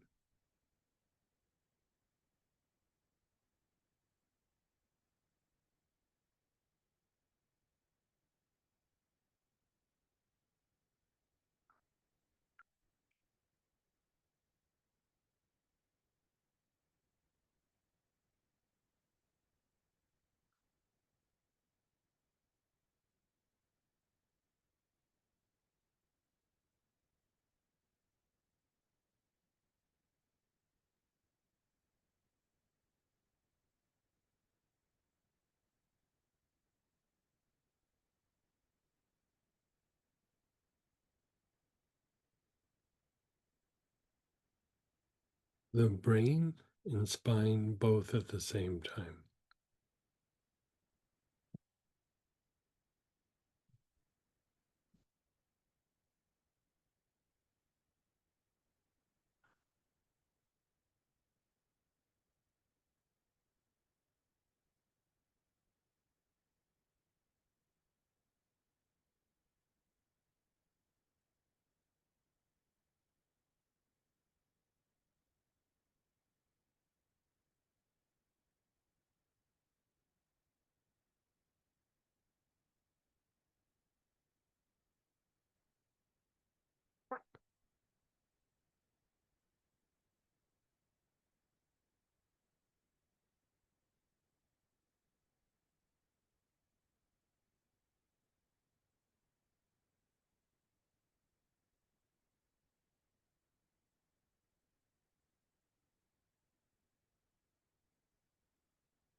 Your awareness is on the brain spine.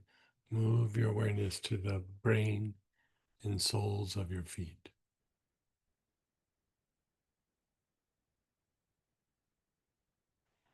Brain and soles of your feet.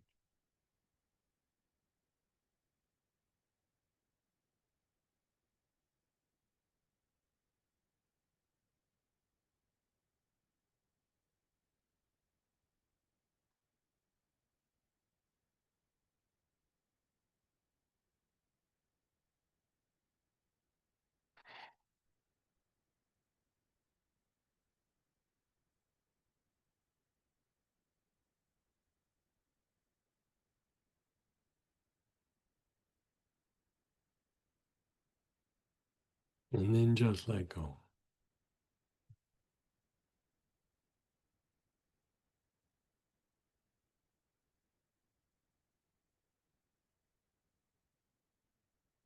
Just close your eyes, let it incubate. You're going into a deeper level of rest and repair mode. You're engaging a healing process. Just let it play out.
Notice your body, your thoughts and feelings.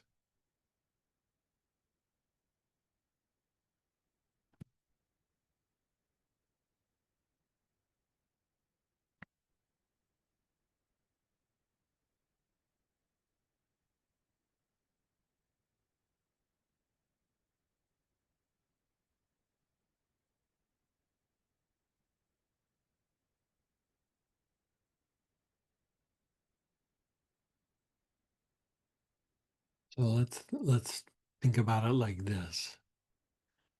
You opened up the energy body, you increased the amount of energy coming in and going out. So you're getting healthy energy into the body. When we're not healing, energy is stagnant or depleted. Basically, energy, we don't have enough energy in our body, and not enough energy is coming in, and we're not displacing the old stagnant energy that would manifest as blockages.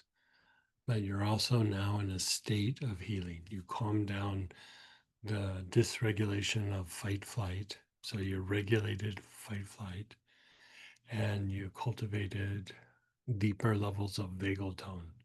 So your body is in repair mode. You could use this even for going to sleep. Like if you did this before you went to bed, you would sleep very well.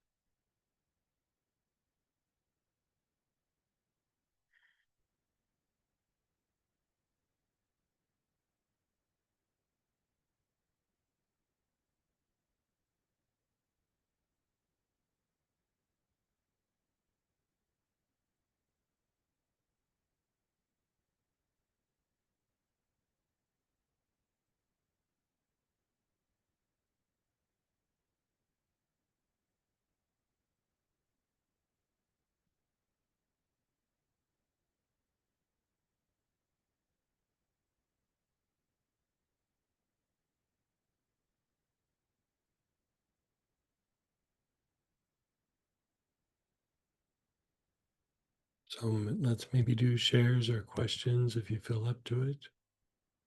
You can unmute yourself or type in.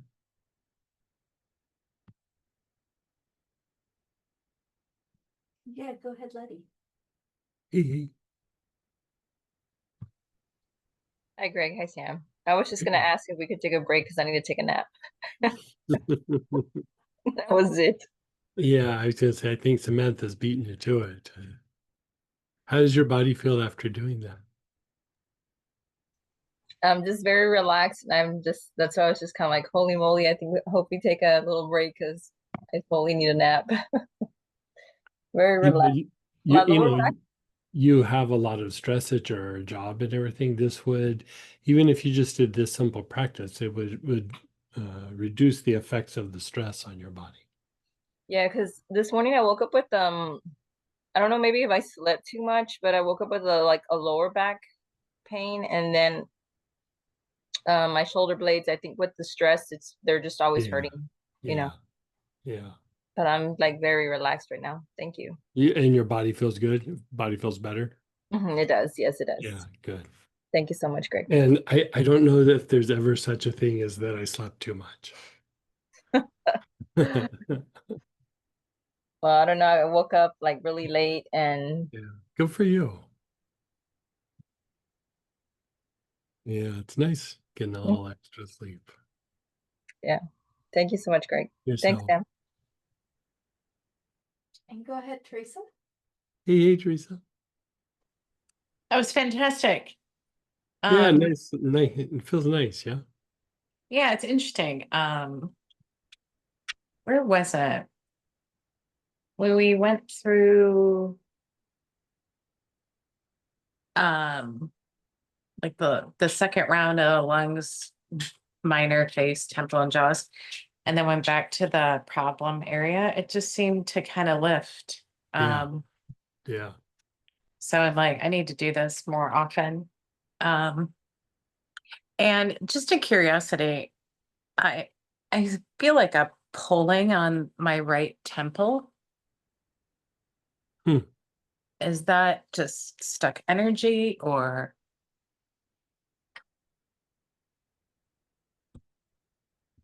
Looks like there's still a little bit of a blockage up there. so what should I do for that? Like use the health rays and just put your awareness up on that area and blow that thing out of there. Thank you. Yeah. Definitely want to blow that right out of there. All right, super. Thank you so much. You're so welcome. Thoughts? Hardly any. Yeah. Body, cells feel very active in an orderly way. Emotions, not calm, a bit on the mildly exuberant side. Oh, nice. Yeah, very nice. We didn't do the lower legs. Like I still wanted to explore the lower legs, but you guys look like you needed a break. So we can still do a little after our break. Yeah, let's do a break and Yeah. have brains again. Yeah. So we can brain again. Yeah.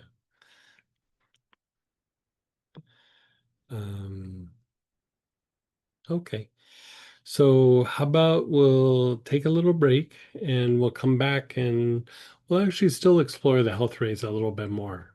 So we'll come back at a quarter after the hour and we'll get rolling from there.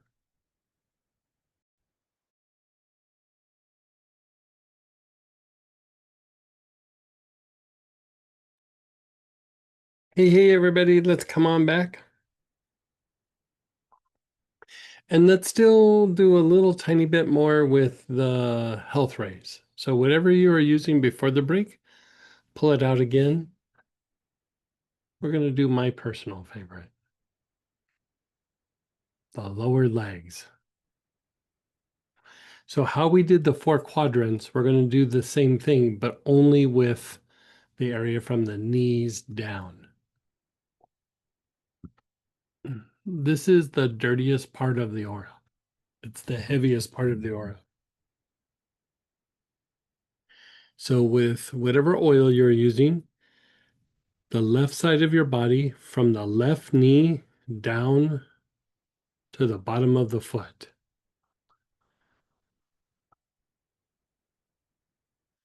Nice, long, slow, deep breaths.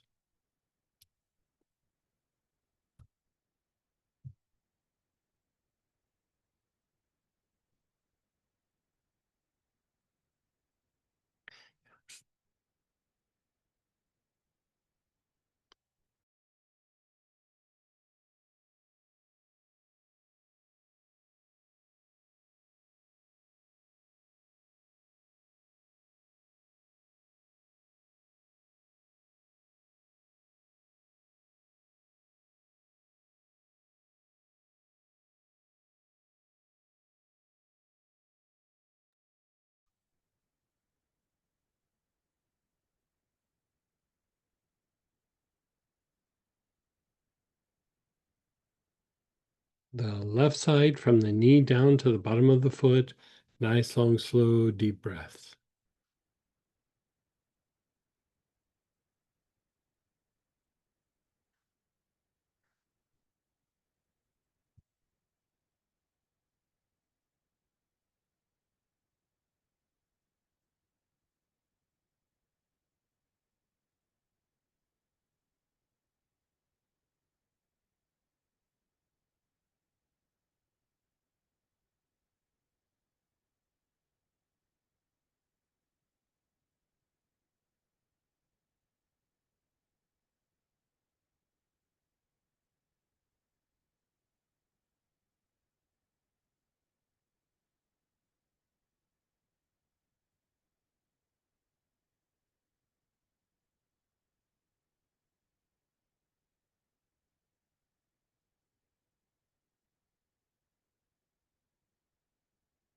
Now, the front of the lower legs. So from the knee down the front of the legs, across the tops of the feet. Nice, long, slow, deep breaths.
the right side, from the right side of your knee all the way down to the bottom of your foot. The whole right side of the lower leg.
And then the back side of the legs.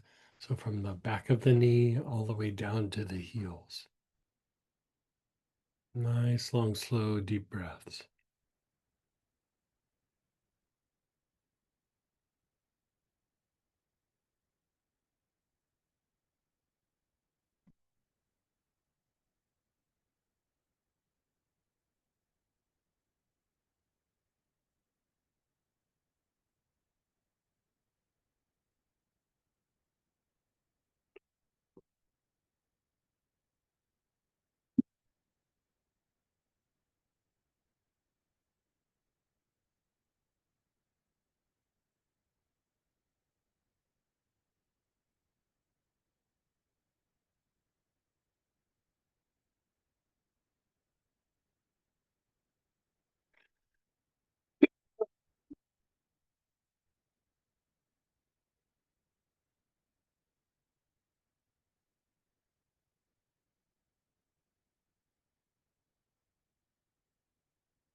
And then just pause and be still.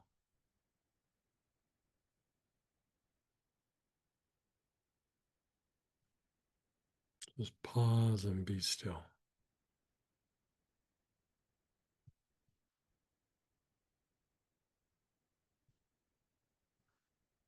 How did that feel to you? Oh, yeah. Then the other. Did something, yeah. Yeah. You're funny. You're like, oh yeah. Mhm.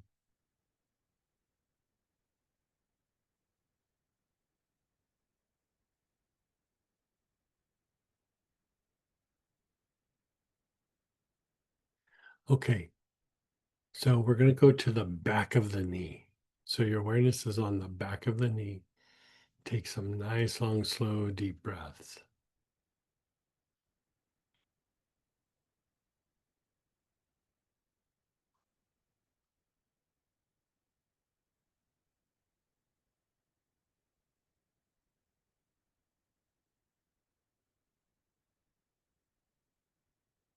Mm.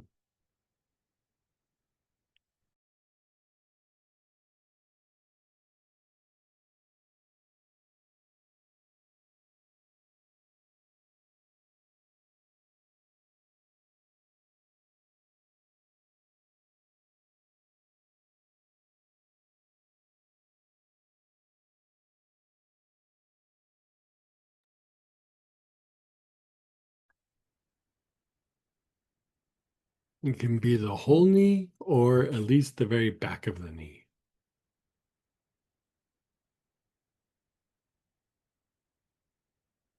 Nice, long, slow, deep breaths.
Your awareness is on your ankles. You're doing nice, long, slow, deep breaths.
Then the soles of your feet. Awareness is on the soles of your feet.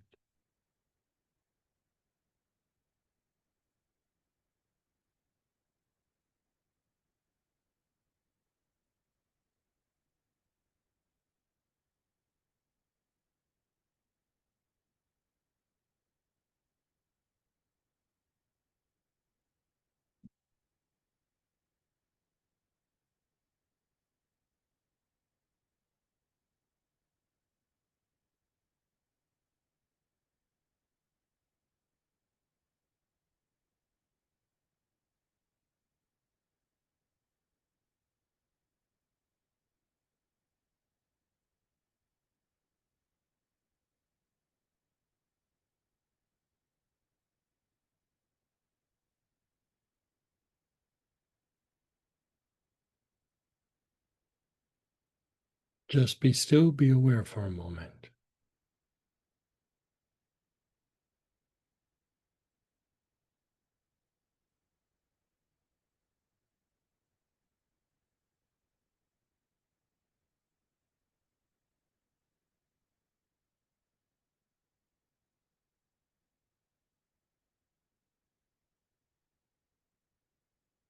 How does that feel to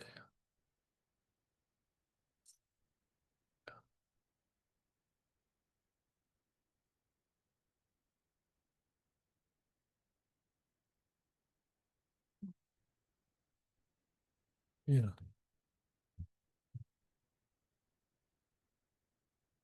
So we're going to do like body awareness, but from the knee down. So wherever you feel something in the lower leg, the ankle, the foot, put your awareness on that area and take some nice, long, slow, deep breaths. Could have, do you have a, mhm. Do you have any?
Mhm.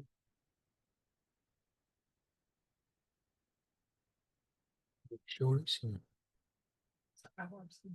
Okay.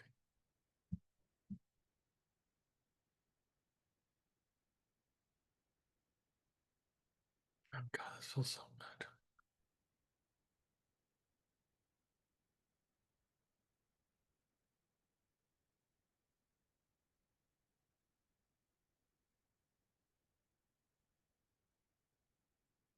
And then just pause and be still.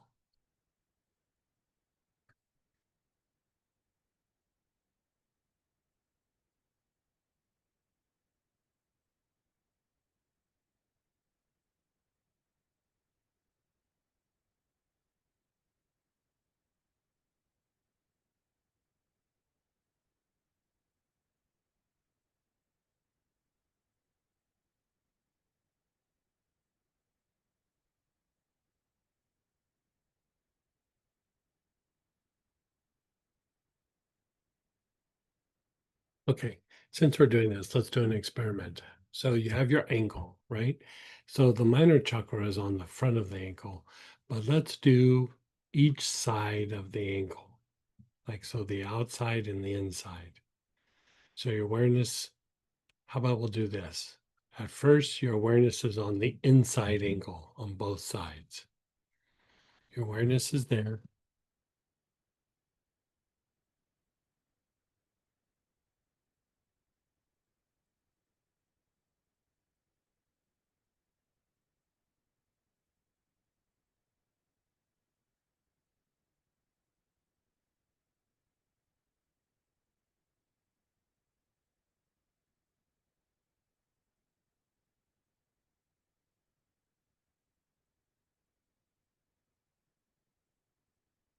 Now go to the outside ankle on both sides.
And now move your awareness to the back of your heel where your Achilles tendon is.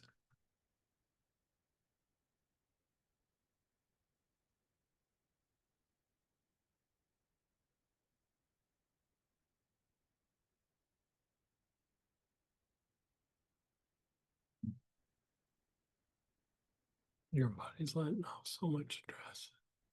Minus two. Yeah.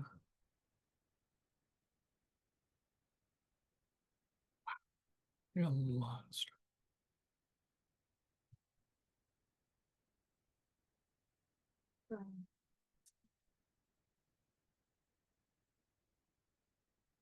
You know, just keep inhaling, but I'm just observing like both, like I'm inhaling it with you guys. And both my field and Samantha's field is throwing off so much stress. You know, that is one of the things about regulating the stress response is a lot of times you can do it from the feet.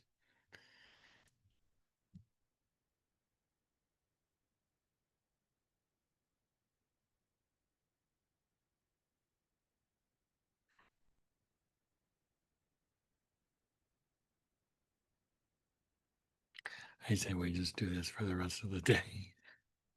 Okay. Oh my God. And then just pause for a moment.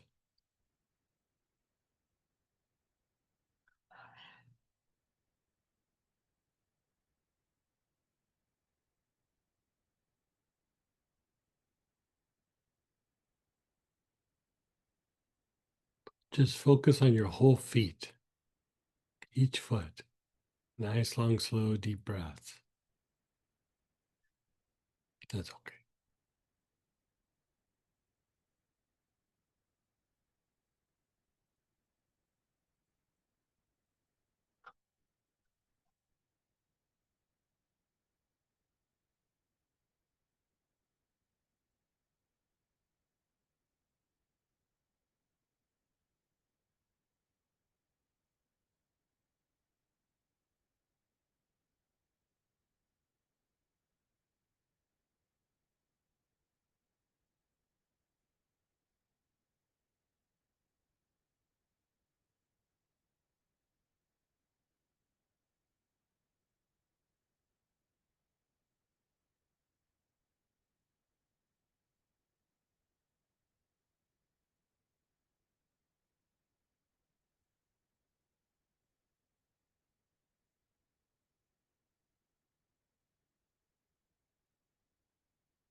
And then just pause.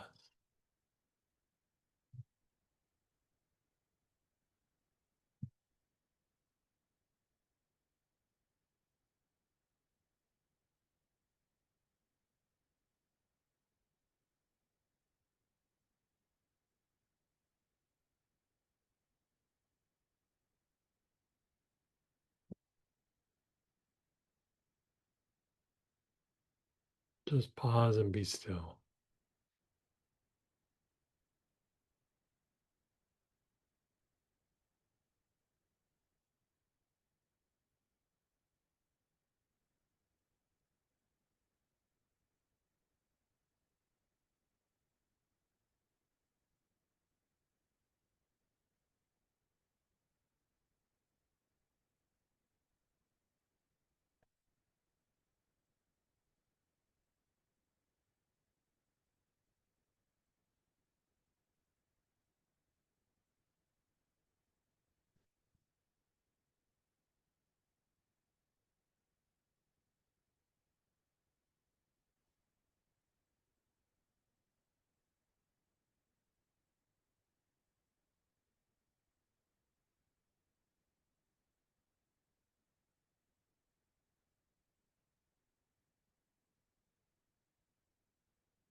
Let's do the 4 quadrants again around the lower legs.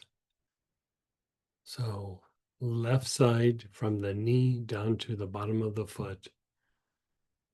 Nice, long, slow, deep breaths.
To the front side, from the front of the knee all the way down to the tops of your feet.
The right side, from the right side of the knee all the way down to the bottom of the foot. Nice, long, slow, deep breaths.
And just being still.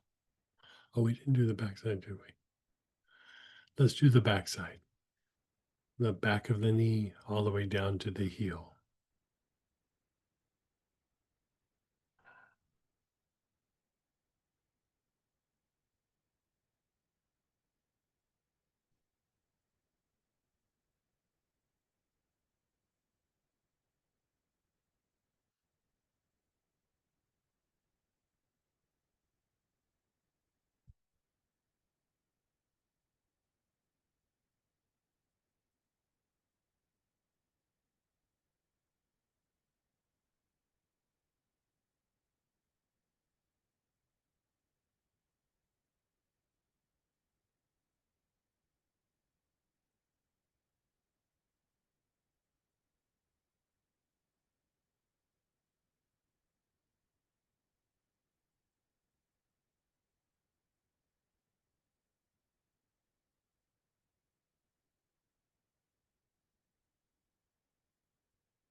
And then just pause and let it go.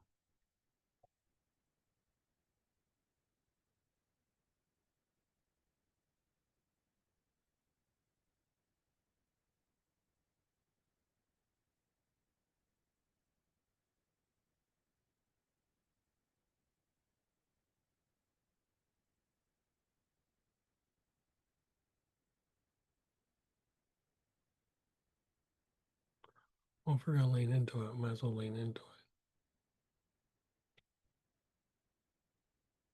Right?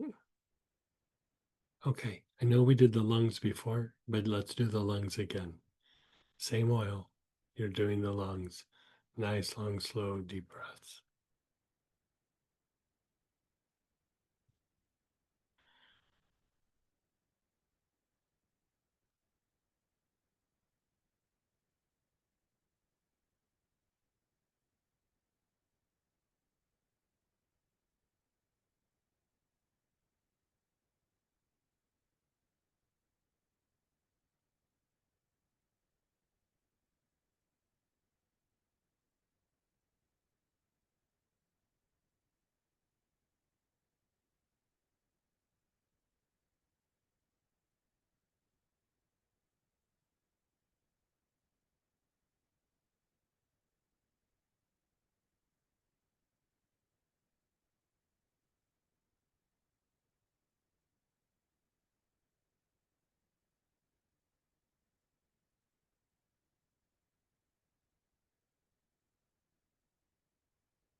Your awareness is on your liver, right hand side of your body below the ribs.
So you're going to go to your gallbladder. So again, your midline, you're going down the center of your body, 2 inches to your right from your midline, and then below the ribs.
Your awareness is on your kidneys.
Your awareness is on your spleen. Did we do the kidneys? I'm sorry, we skipped the kidneys. Your awareness is on the kidneys. Nice, long, slow, deep breaths with your awareness on the kidneys.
And now the spleen, left hand side of your body, below the ribs.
And just be still.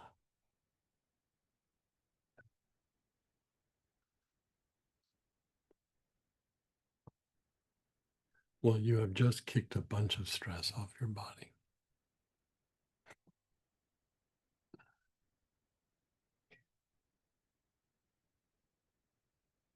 Just close your eyes and let it incubate for a moment.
Start checking in with your body. You could say this was a very good stress reducing protocol.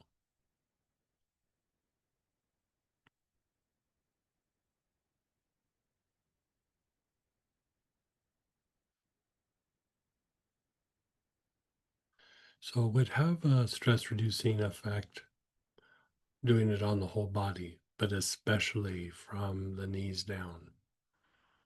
You know, we don't really think of that area very much unless we have an ache or a pain or something. But as far as the energy body is concerned, um, that area is the dirtiest part of the aura, and we have a lot of reactions in our body because of sensations that come from the feet, the lower legs, and from that lower part of the aura.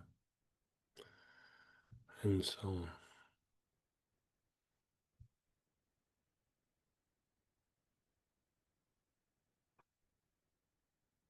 I think this is Samantha's new thing before bedtime, maybe. And in the middle of class. Oh, you opened your eyes. Yeah. Yeah.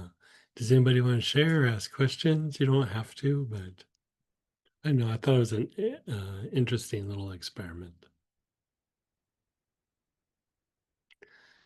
Fun with health rays. If I still feel it like on my is it still coming off of my legs? But it kind of feels like it Yeah, is. like so, like you, your lower legs will start kind of expelling, and it's you think of it like as in the energy body, but also like that energy is impacted in your body as well, especially around the ankle and that back of the heel area. There's like, if you look at people clairvoyantly, there's like these little like dark clouds that are right at the ankle, back of the heel part. And as you break that up, part of what's happening is you're displacing that stress energy somewhat. And so the body shifts into a deeper state of relaxation. But even like around your eyes and everything, your eyes have changed, you have more color in your face. And not that you didn't before, but you know, But like if I'm feeling it, would like a Palo Santo spray just kind of accelerate like getting it out, or just yeah, you could do Palo Santo. I'd still do another round of health rays before I did the Palo Santo, but yeah, Palo Santo would definitely work. Palo Santo, eucalyptus smithy, one that we don't talk about for cleaning stuff up like that is Cape Snowbush. Cape Snowbush would do it. Um,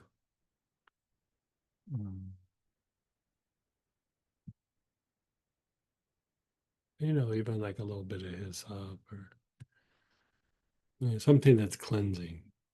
Geranium's cleansing as well. But anyway, anybody have shares or questions or someone shared, feels like the body just got a major upgrade. yeah, yeah, Gives Achilles heel a new meaning. yeah, yeah, Cape Snowbush salt bath? yeah, you could totally do that. Yeah. I go through little phases where I'm really into Cape Snowbush. And then I'm like, yeah. And then I go back into like Cape Snowbush is amazing. Cracks me up.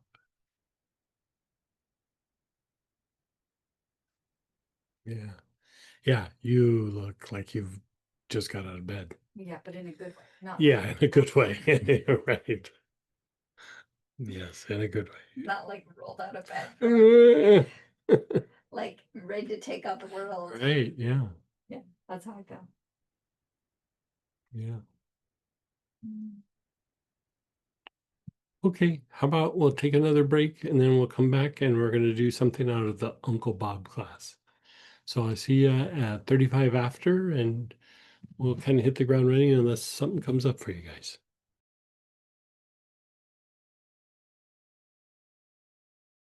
Hey, everybody, let's come on back.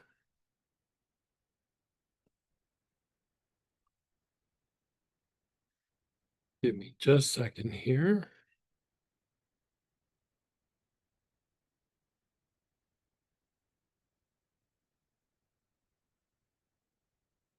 Had this up yesterday.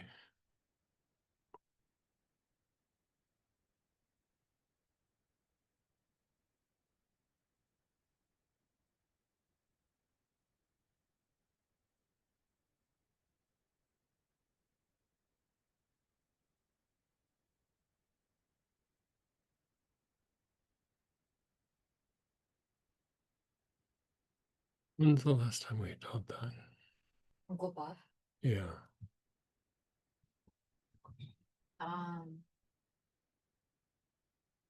Let me look.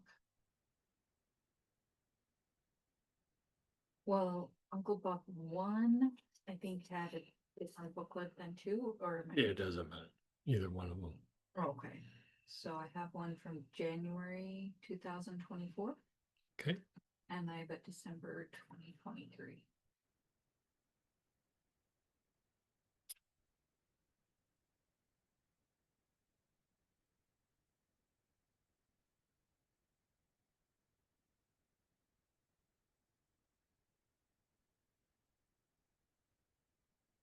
I think you had been looking at the December 2023 one yesterday.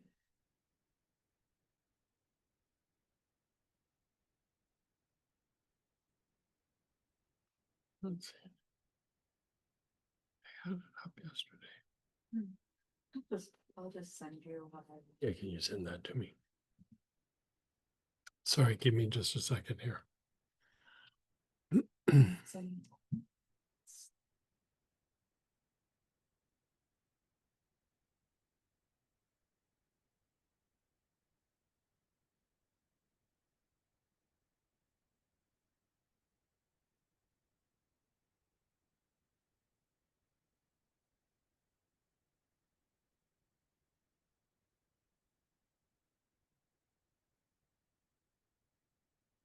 Might have to refresh. Refresh.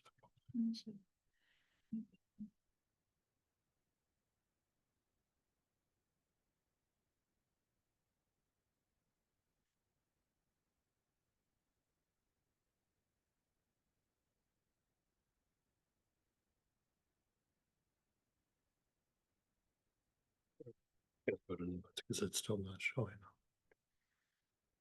Which is weird because I just had it yesterday.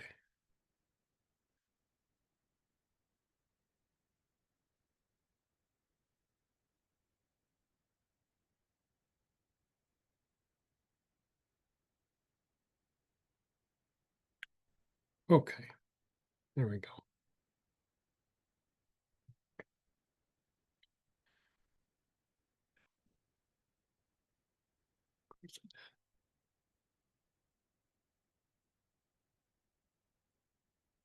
We are going to go to the section of on page 3. If you're following along in the booklet, we're going to use emotional elevation. And the blend emotional elevation, or you can use single oils, acacia, anise, keep chamomile, lavender, lotus, any form of lotus, neroli, poplar balsam, Roman chamomile, rose, sitka, any form of spruce, or St. John's wort. And the idea here is to elevate lower emotion into higher emotion. So you're activating the heart, you're refining the heart, and you're fleshing out lower emotion. And if it lingers in the body, you're trying to convert it to higher emotion.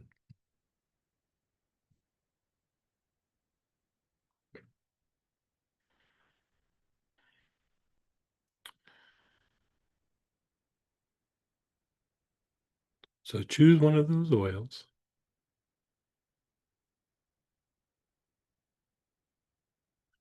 And with all that work we just did with the health rays, let's just be aware of our body. See what you feel in the body. not necessarily one of your hot spots, but be aware of the body and see if you can't feel a loop or an agitation in the body, like an area of tension. And wherever that is, begin inhaling with your awareness on that area.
You're inhaling with your awareness on the body.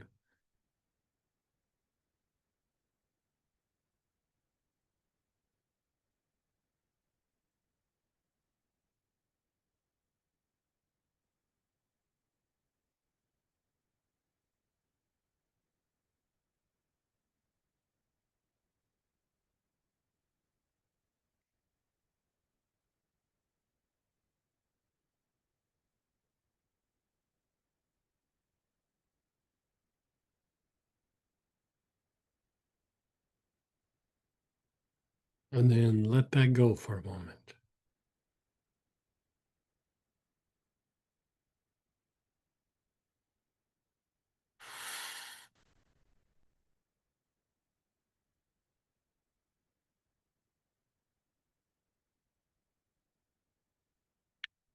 Now, you're going to begin inhaling. Your awareness is on the sex chakra.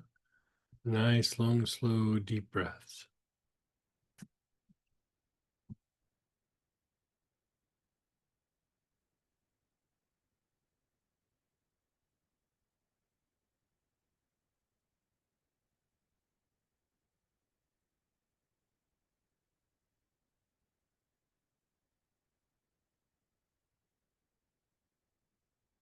You're taking nice, long, slow, deep breaths.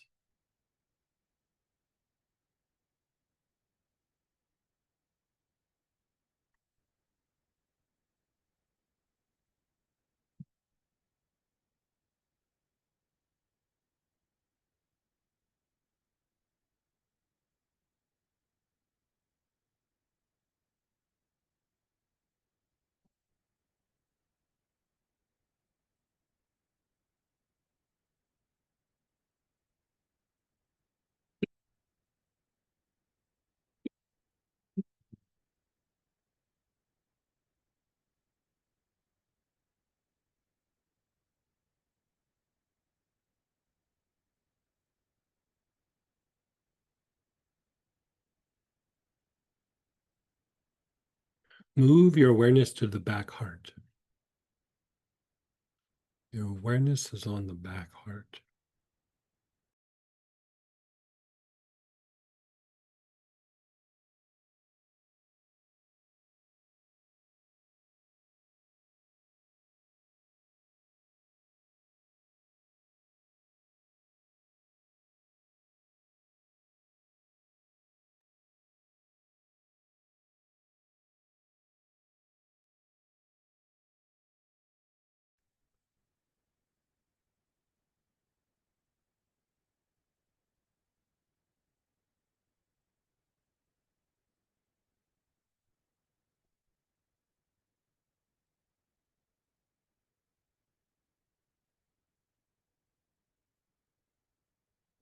Your awareness is on the back heart.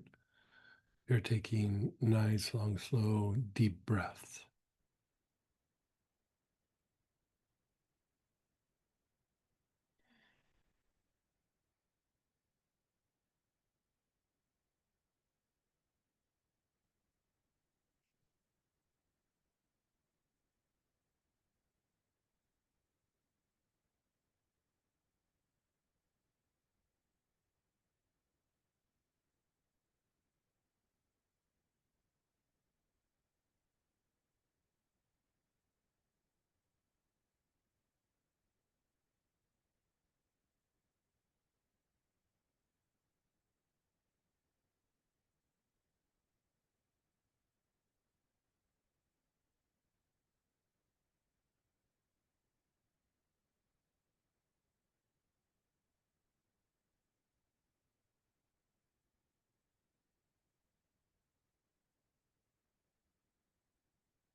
Your awareness is on the back throat, the middle of the back of your neck.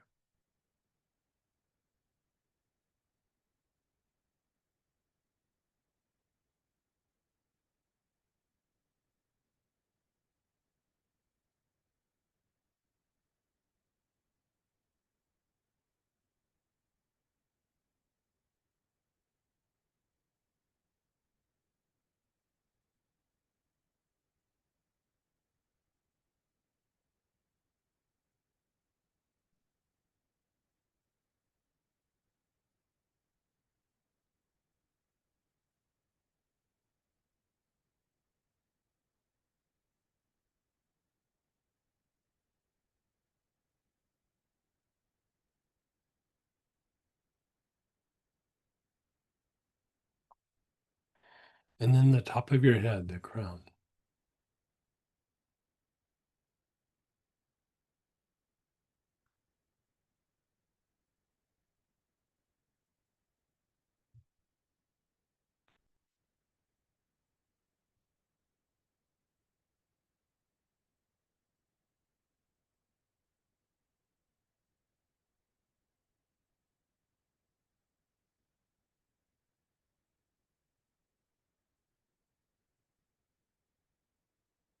And then be still. How'd that feel,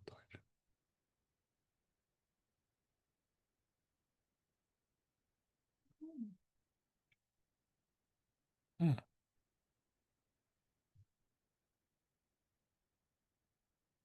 So the idea here is to take something where we'd have like an instinctive response, potentially a triggered response, and to move it up through these energy centers, and then eventually changing it to more of a intuitive action or intuitive thought process. So we can direct it to different areas.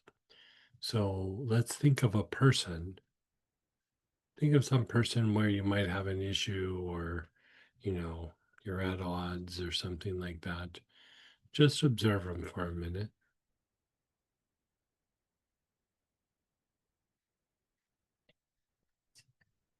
And then let that go. And again, your awareness is on the sex chakra. You're taking nice, long, slow, deep breaths.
Your awareness is on the back heart.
The back throat, the middle of the back of your neck.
And then the crown.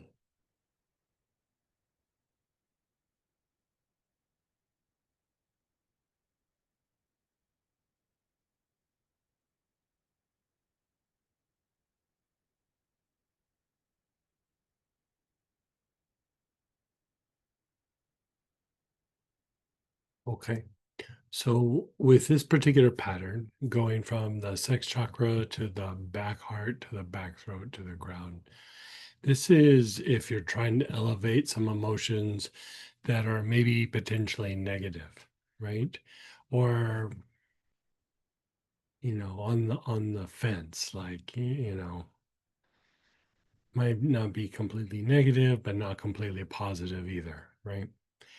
So there's that component. But if we flip this around and we go, okay, you have this person where Everything's fine, everything's good. A good friend, a partner, a child, a parent, whatever it might be, and you want to strengthen the connection or improve the connection, you would do the same pattern, but instead of going up the back, you would go up the front, right? So you would go sixth chakra, front heart, front throat, and then crown.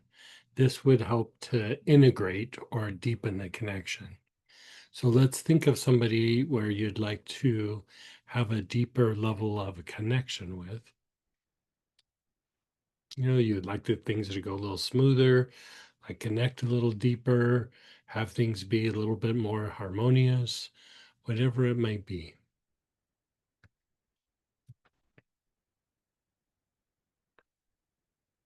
Okay, you're observing that person.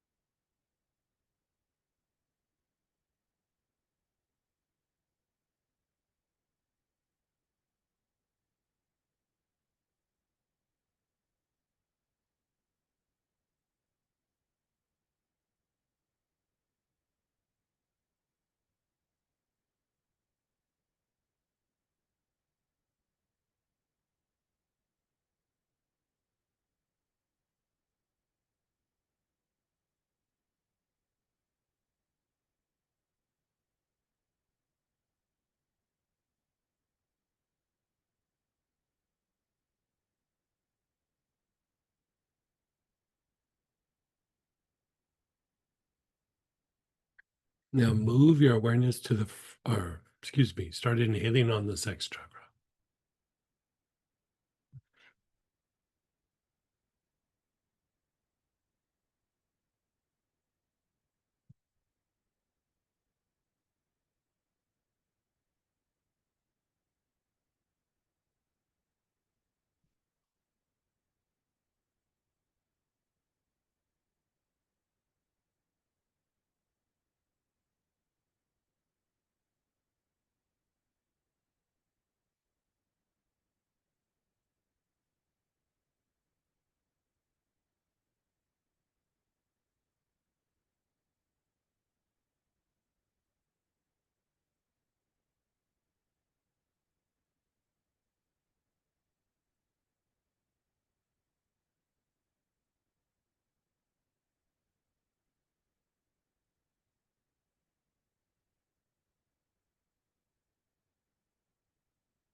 And then your front heart. Your awareness is on your front heart.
Front throat. Your awareness is on your front throat.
in the crown.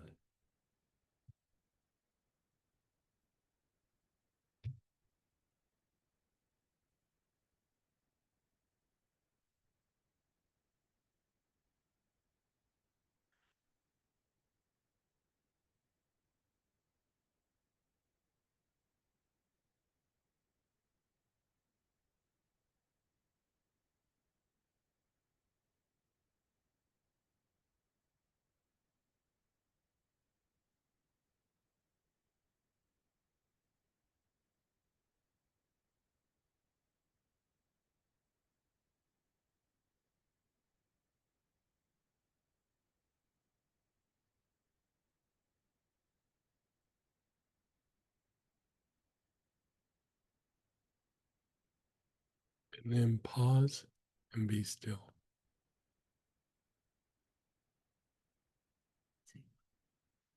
Mhm.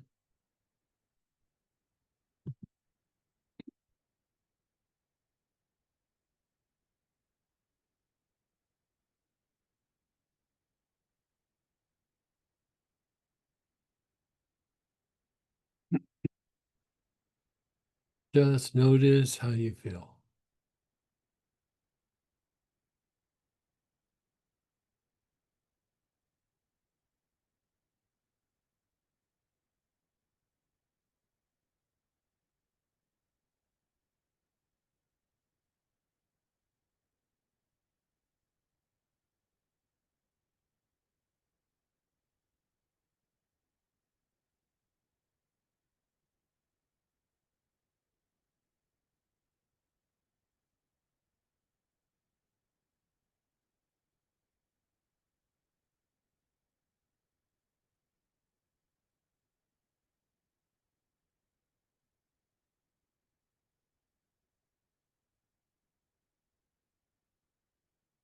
Yeah. Well, there you go.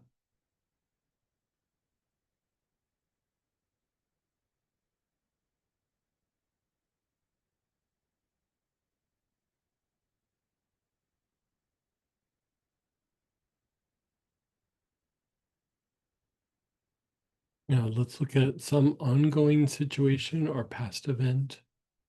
First, we'll do negative, then we'll do positive. Right? So negative doesn't have to be horribly negative. It could just be, something mildly or moderately a thing. You're observing it. As you observe it, you can inhale the oil.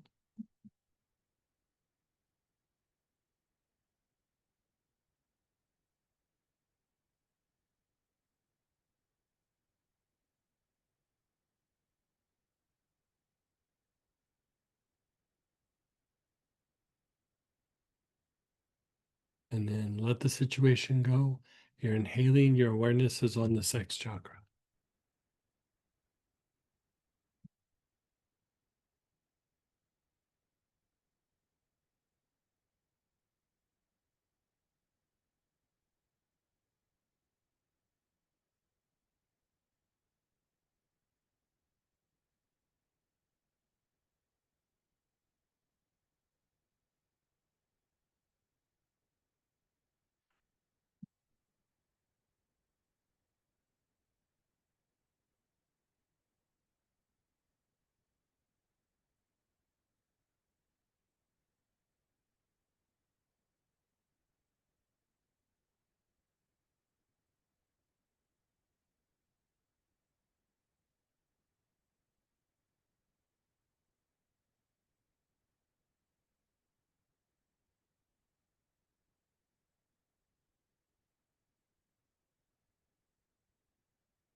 Back heart. Your awareness is on the back heart.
Your awareness is on the back throat, the middle of the back of your neck.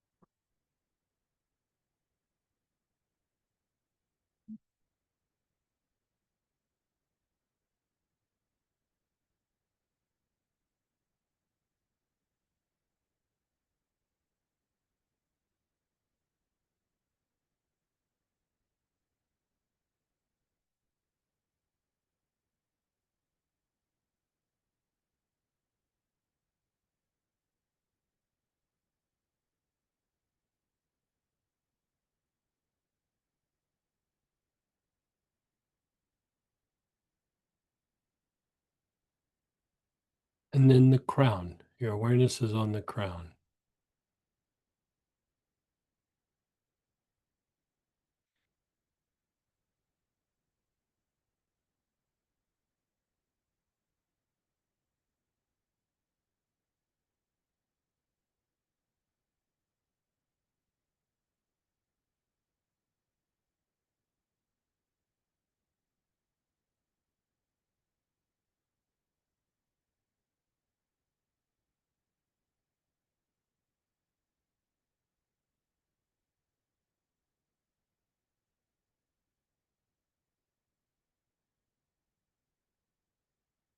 And then just pause and be still.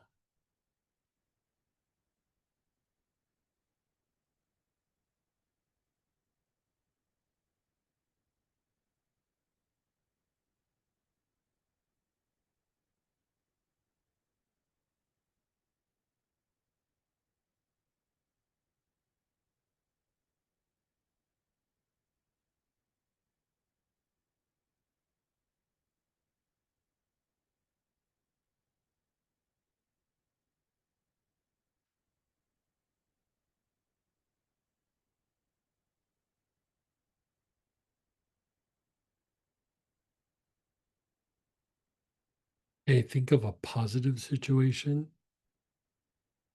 past event, whatever it might be, and you would like to have a more direct connection to that situation or past event.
Okay, you're letting it go.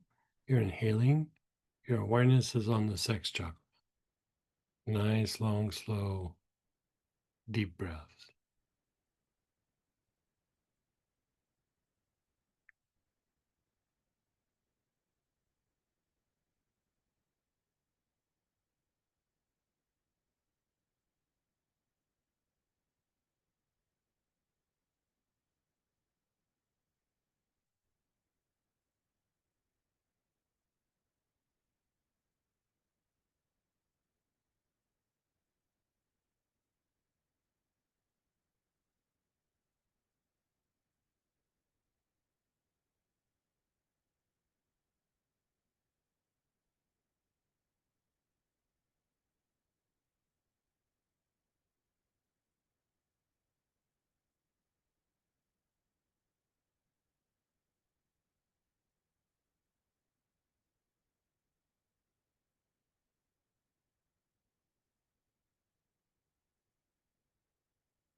The front heart. Your awareness is on the front heart.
Your awareness is on the throat.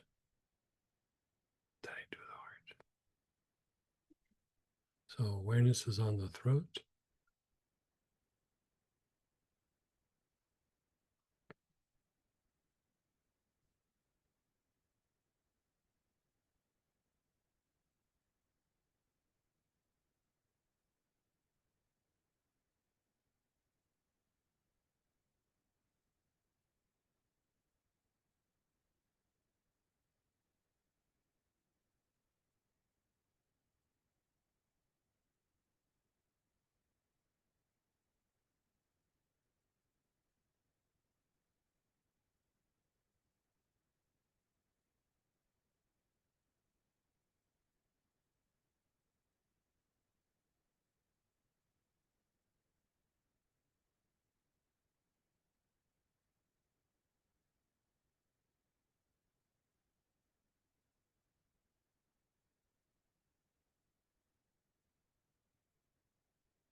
And then your crown, the top of your head.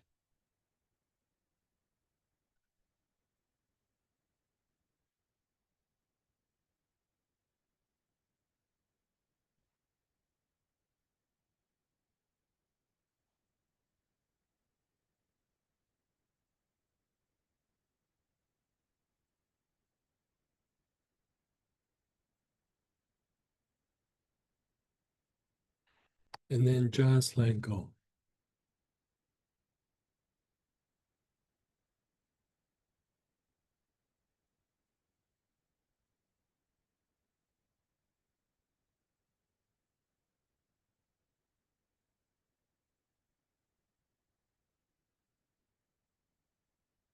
Now, part of our emotional makeup, part of our ability to have like a nice sense of well being, feel good about ourselves, have higher emotions is actually connected to your fascia and your muscle, your connective tissue. And, even the idea of like when you have pain, not only does it register as an ouch to the brain, but it also generates an emotional response. For example, if you have like say a bad back, it will generate kind of low grade your feelings being hurt.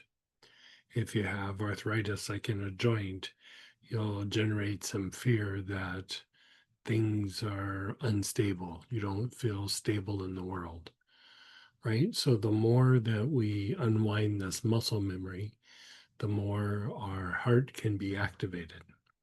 So we're just going to do this like little simple process of breathing in these oils with awareness on different parts of our body. And let's just see how it makes us feel emotionally by the time we get done. Okay, so that same oil that you're using, your awareness is on your legs, from your hips all the way down to your feet. Take nice, long, slow, deep breaths with your awareness on your legs.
Your awareness is on your legs. You're taking nice, long, slow, deep breaths.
Now, let that area go.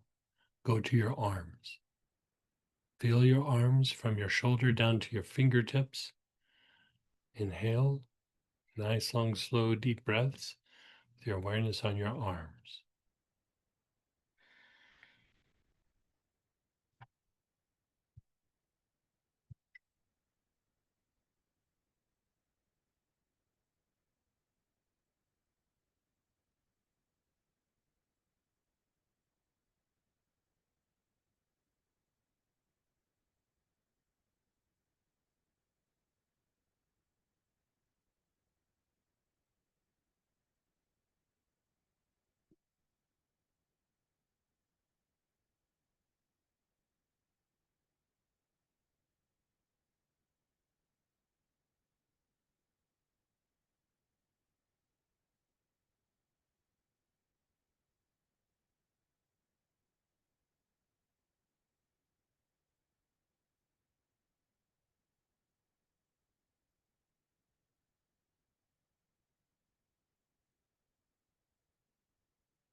Let that go and just be still for a moment. How's that feeling, Ty?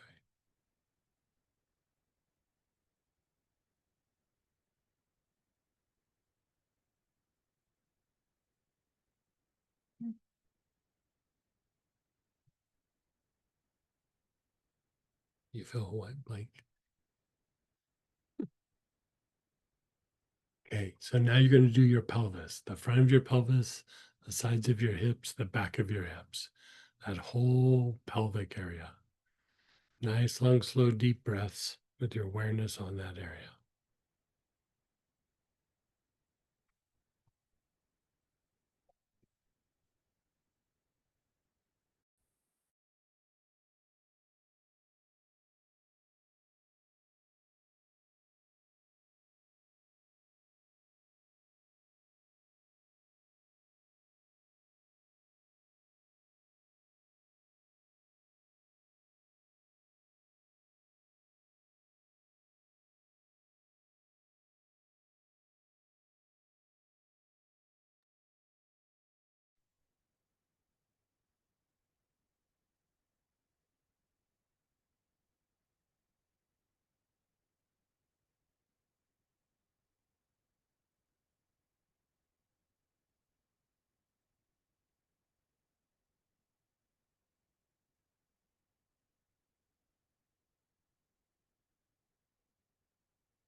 Now, do your low back and your low abdomen. So from your navel down to the tops of your hips.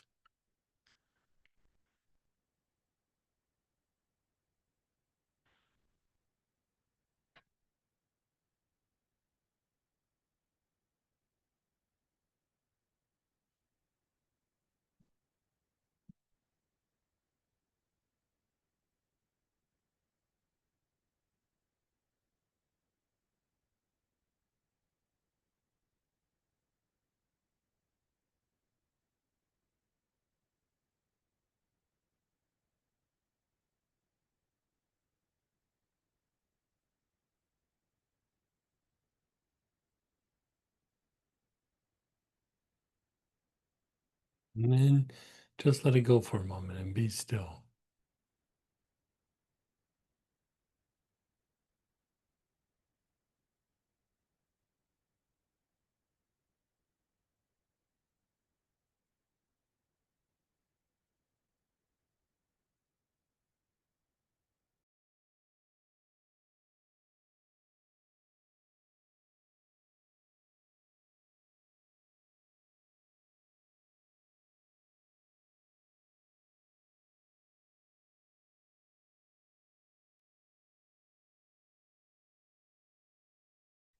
Now, do the abdominal area, so that area from the bottom of your ribs down to your navel, the sides, and your back, your mid back area. You're on that whole mid back abdominal area. You're taking nice, long, slow, deep breaths.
your chest and upper back, including your shoulder blades, your chest, upper back, and shoulder blades. Nice, long, slow, deep breaths.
Now do the tops of your shoulders across the whole top of the shoulders.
Your neck, the front, the sides, and the back of your neck.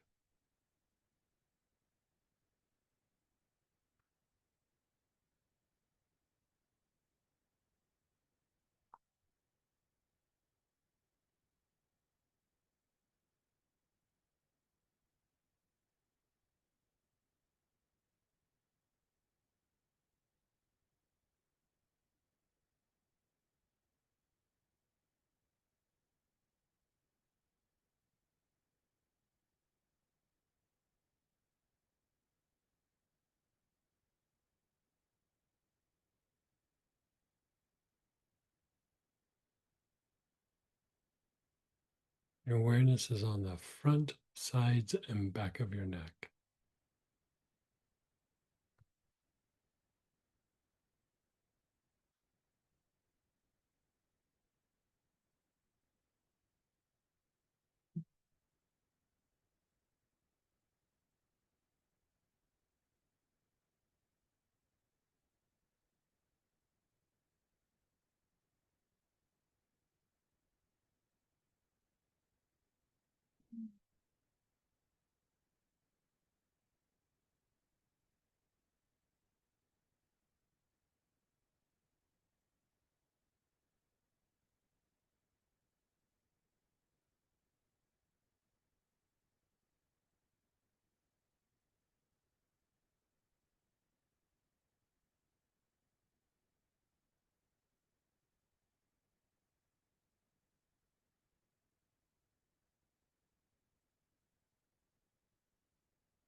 And then your head, your whole head, especially your jaws.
And just pause and be still.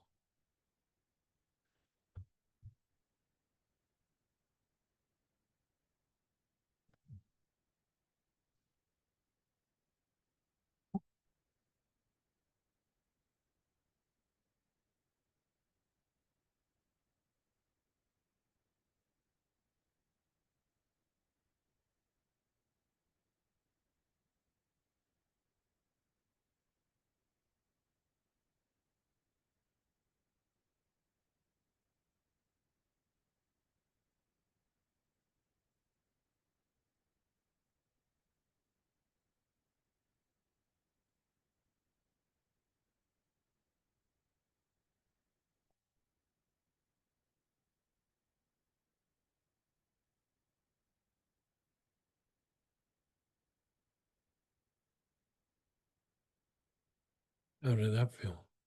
How did that feel for you? Like you said, you just feel quiet or empty or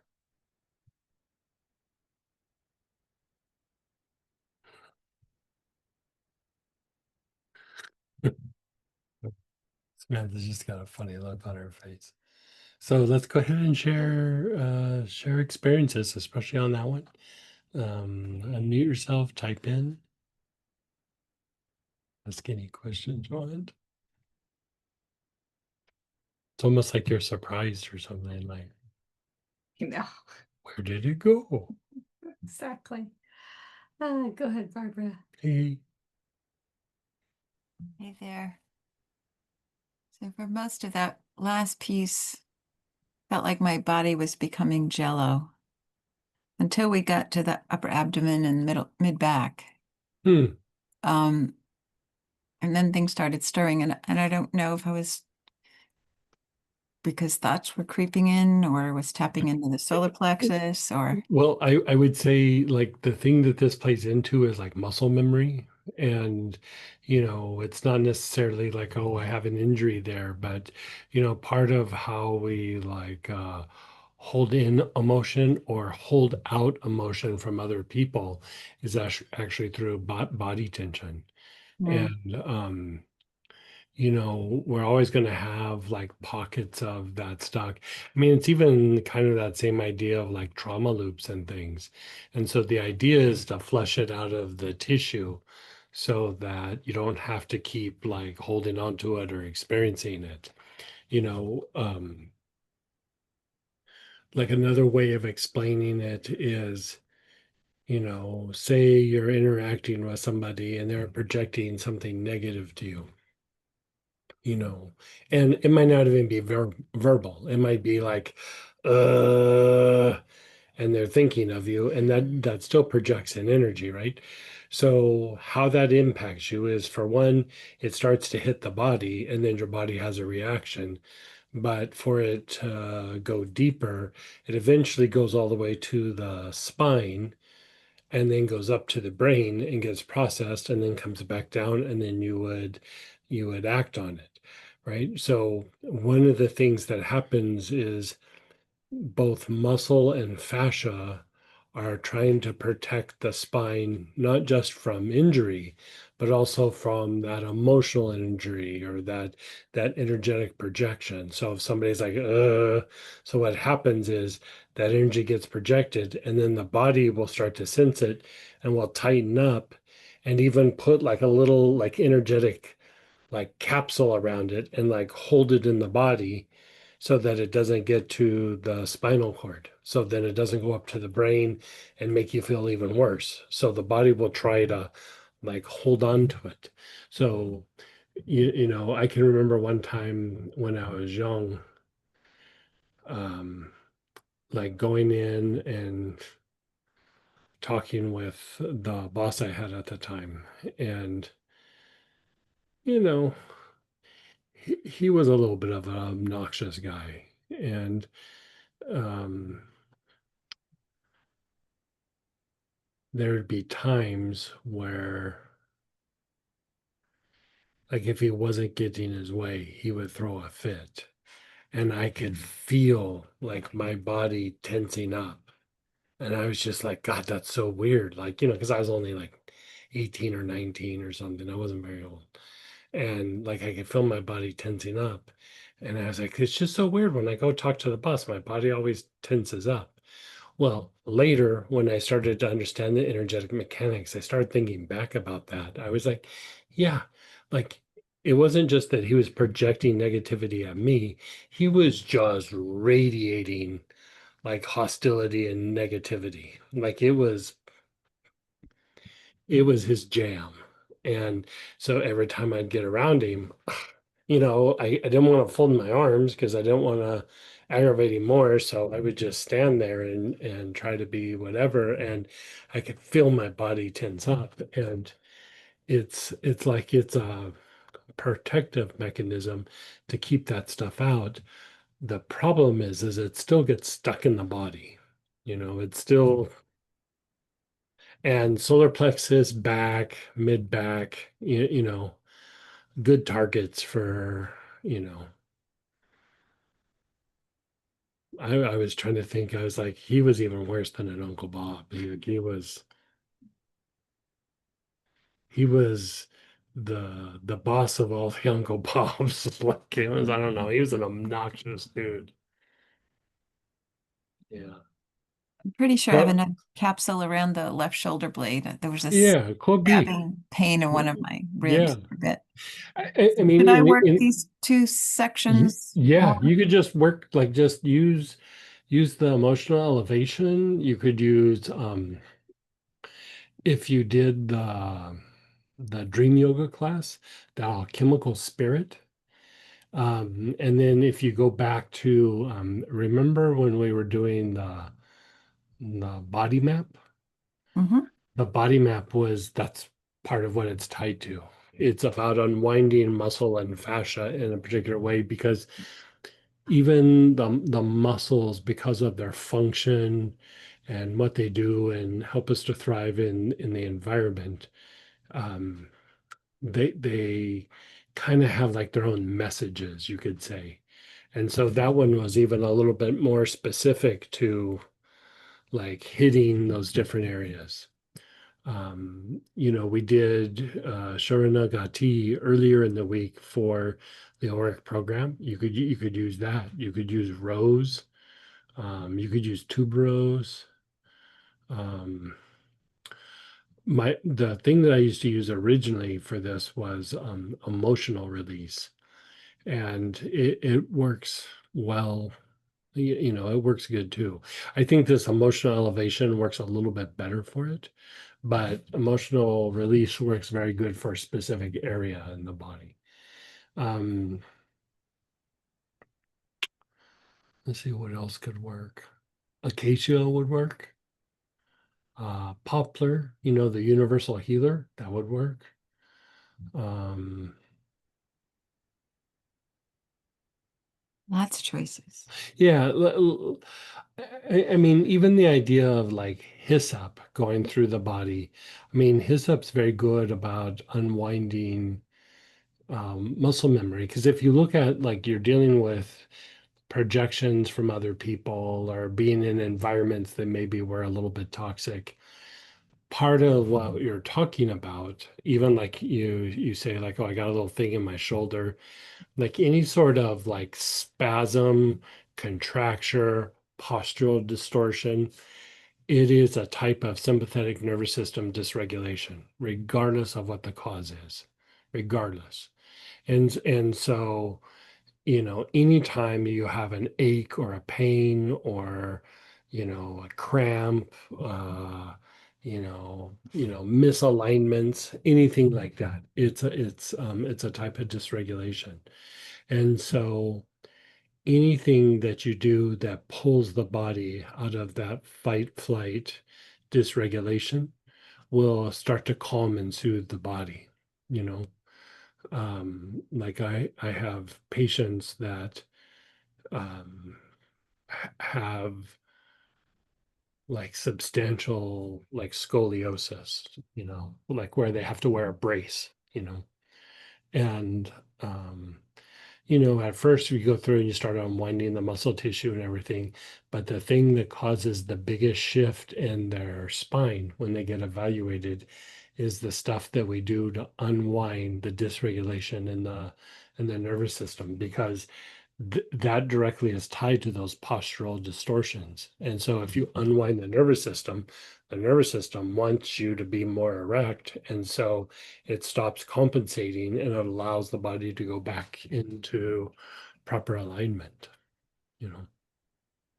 Thank you. Yeah. I also wanted to share in the previous bit, I found the working the positive aspects and going up the front were so much more powerful, a lot more Yeah. energy Yeah. moving than the negative ones. Yeah.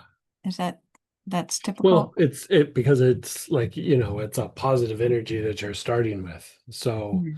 you know, it's good to transmute those negative energies, but they started out negative. So you're wanting them to be positive, and they get better, but they're not like amazing, where like when you're connecting with a positive situation, they start off good. And so by the time they get up to the top, it's like amazing. Like, Yeah. and so it's not surprising. Okay. Thank you. Yeah. Yeah. Going back to the shoulder, the shoulder blades are another area that can hold a substantial amount of dysregulation in the nervous system. Yeah, usually the Substantial. shoulder blade. This time was more towards the rib, but Yeah. there's something deep in that shoulder blade. I Okay. knew this. Yeah. Yeah. So like, anything like marjoram goes there, hyssop goes there, hyssop decumbens, clary sage, um, let me look here. Mugwort, Buddha wood, but I don't know if you have Buddha wood. But with the ones that we just talked about, like I might try something with like mugwort for you, like in that area. Like put your awareness on that area and inhale the mugwort and see what that does for you. Thank you. Yeah. And go ahead, Teresa. Hey, hey. Hi. So interesting. I had a hard time like focusing in on a positive situation. And I did Mhm. anchor like maybe on two things. And then immediately, I don't know if it was because the energy was so positive, just a bunch of old, not so great things just kind of Yeah. were flowing out. And I was trying to like control it. And I'm like, all right, just let it go. So maybe it was the vibration of the positive that just flushed out more negative.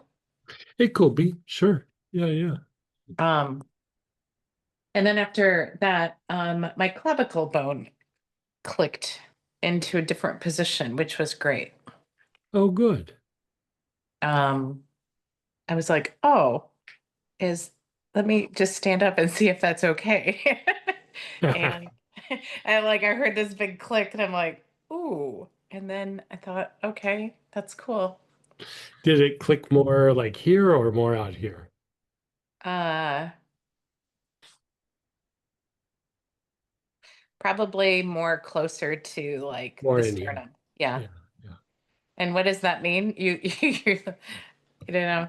Yeah, probably just a little bit of a misalignment of the shoulder, or like sometimes if the shoulder has tension over a period of time, it can move that joint.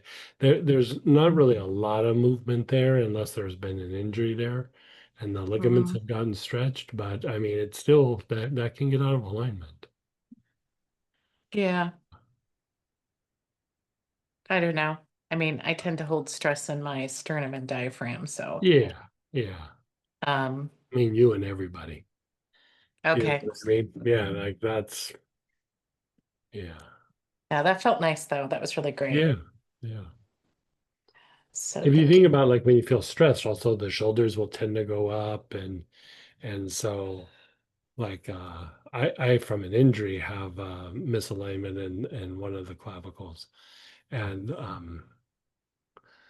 you know, I try to make it better, but it doesn't always shift so that you got some sort of click or shift there. That's a pretty good sign because that's not an easy one to move. Okay, that's great because I didn't Yeah. try. Yeah. it's- You know, but if you like what we did, like unwinding that muscle memory, and you could even call it body tension somewhat, it does just let the muscle tissue just let go. And, Hmm. you know, super good for you if you got that kind of adjustment. Oh, thank you. Yeah. I'll take the win. Yeah. Yeah. No joke. Take them when you can get them. Exactly. Thanks, Greg.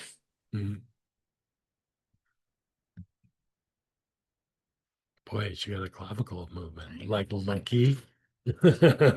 Now I'm gonna have to do it after, see if I can get my clavicle to move.